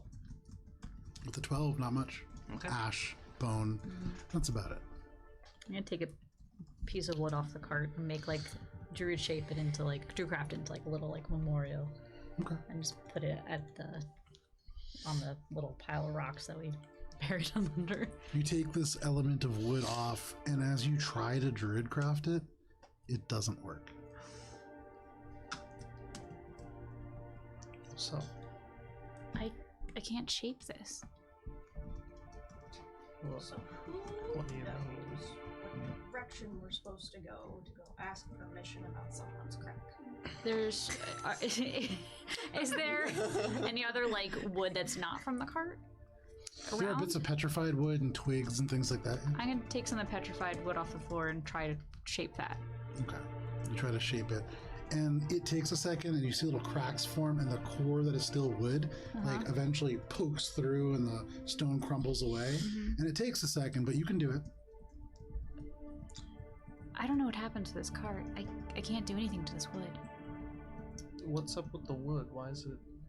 What's Yeah. going on? What's up with Make an Arcana check. Can I make one too? Yeah. Can I make one as well? Yeah. I sure do hope I Oh, get it's a cursed. natural 20. Drop it. Meanwhile, Billy is going to attempt to figure out which way the divine cord is. Make a survival check. North, right? Sure. I got a 20. I didn't get a 20. I got a 5. Okay. This die's usefulness is Just a little bit different. Just a I was little like, I different. hope I get a natural It's 20. that way. And I had 20 in mind. But I Got rolled a 5. 11. No fucking idea. Similar. It's a 10. To the north. Like some sort of. Is that oak? Jesser's walking north. 8 for the Arcana Arcana check. check. 8 or Bye. something. Can I like break off a little piece, pocket it for Guys, Yeah. later? You snap What's off up? a bit of the cart. it just points to Cheshire walking away. You see just this bright pink shape moving into the fields. Oh, okay. Are we done? I think. Oh, Cheshire. I just want to cast Detect Good and Evil, Okay. You. and it's going to be 10 minutes of that. Okay. Billy follows Cheshire's like train going. And then I'll follow. But is there any... Does that ping anything around me within 30 feet? Read what does do? Sorry. I can sense aberration, celestial, elemental, fiend, fae, undead. Also, I know if a place or object within 30 feet of me has been magically consecrated or desecrated. Oh, magic desecration. You look down at this cart, and certainly, though not through any religious means or means that you are familiar with, the area around this cart, almost as if it has been struck by some kind of lightning, and the elements that have been left around it leave this charred, ugly mark on the earth that is not visible to the naked eye, but as you cast the spell, it's like you see a scar that is not there. And in an instant, that reminds you of Diatralun Sunder.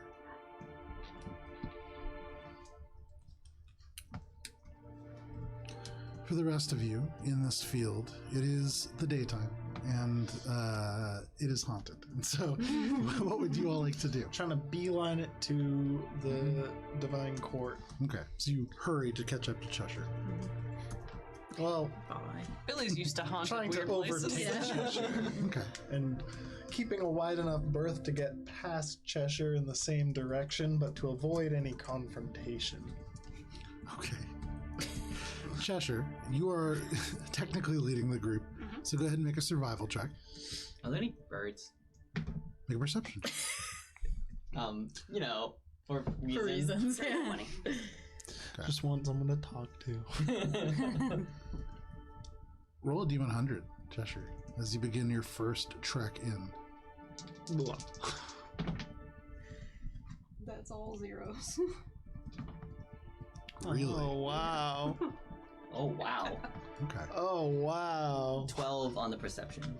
But, so that's 100? What? Oh, I don't know This is my if first this is time like seeing one of good or those. bad. No.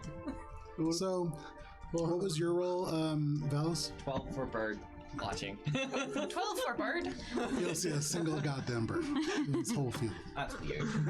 And in and of itself, yeah, kind of. I mean, this is an environment, a stony field that has no real cover for small game. Not that you've seen any, but this would be good hunting ground for birds. And you've actually heard of, in your studies, birds that will like take small creatures and drop them from great heights to break their bones and like drink the marrow. This is like a perfect place for this. Especially with all those totals. You haven't seen a single one. Not since the turtles, not since the pelicans. Cheshire, you walk forward. You begin to follow Cheshire, although you already do so parallel. You're As parallel a satellite. playing. Yeah, as a satellite. Cheshire, you are the first person to note that you are not alone within these fields.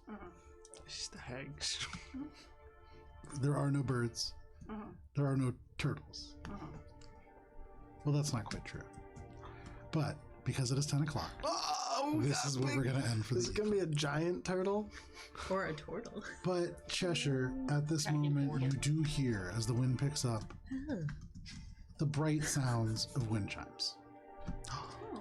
Thank you for joining us for this session of Dungeons & Dragons Courts of Everest. We will be back next week. If you can't wait that long, on Sunday we're going to replay the Mosaic Team 5, our Starfinder game, at noon, followed by this at 4:30 p.m. Eastern Standard Time. But please stay safe. We'll see you next week. Goodbye. Bye. Bye.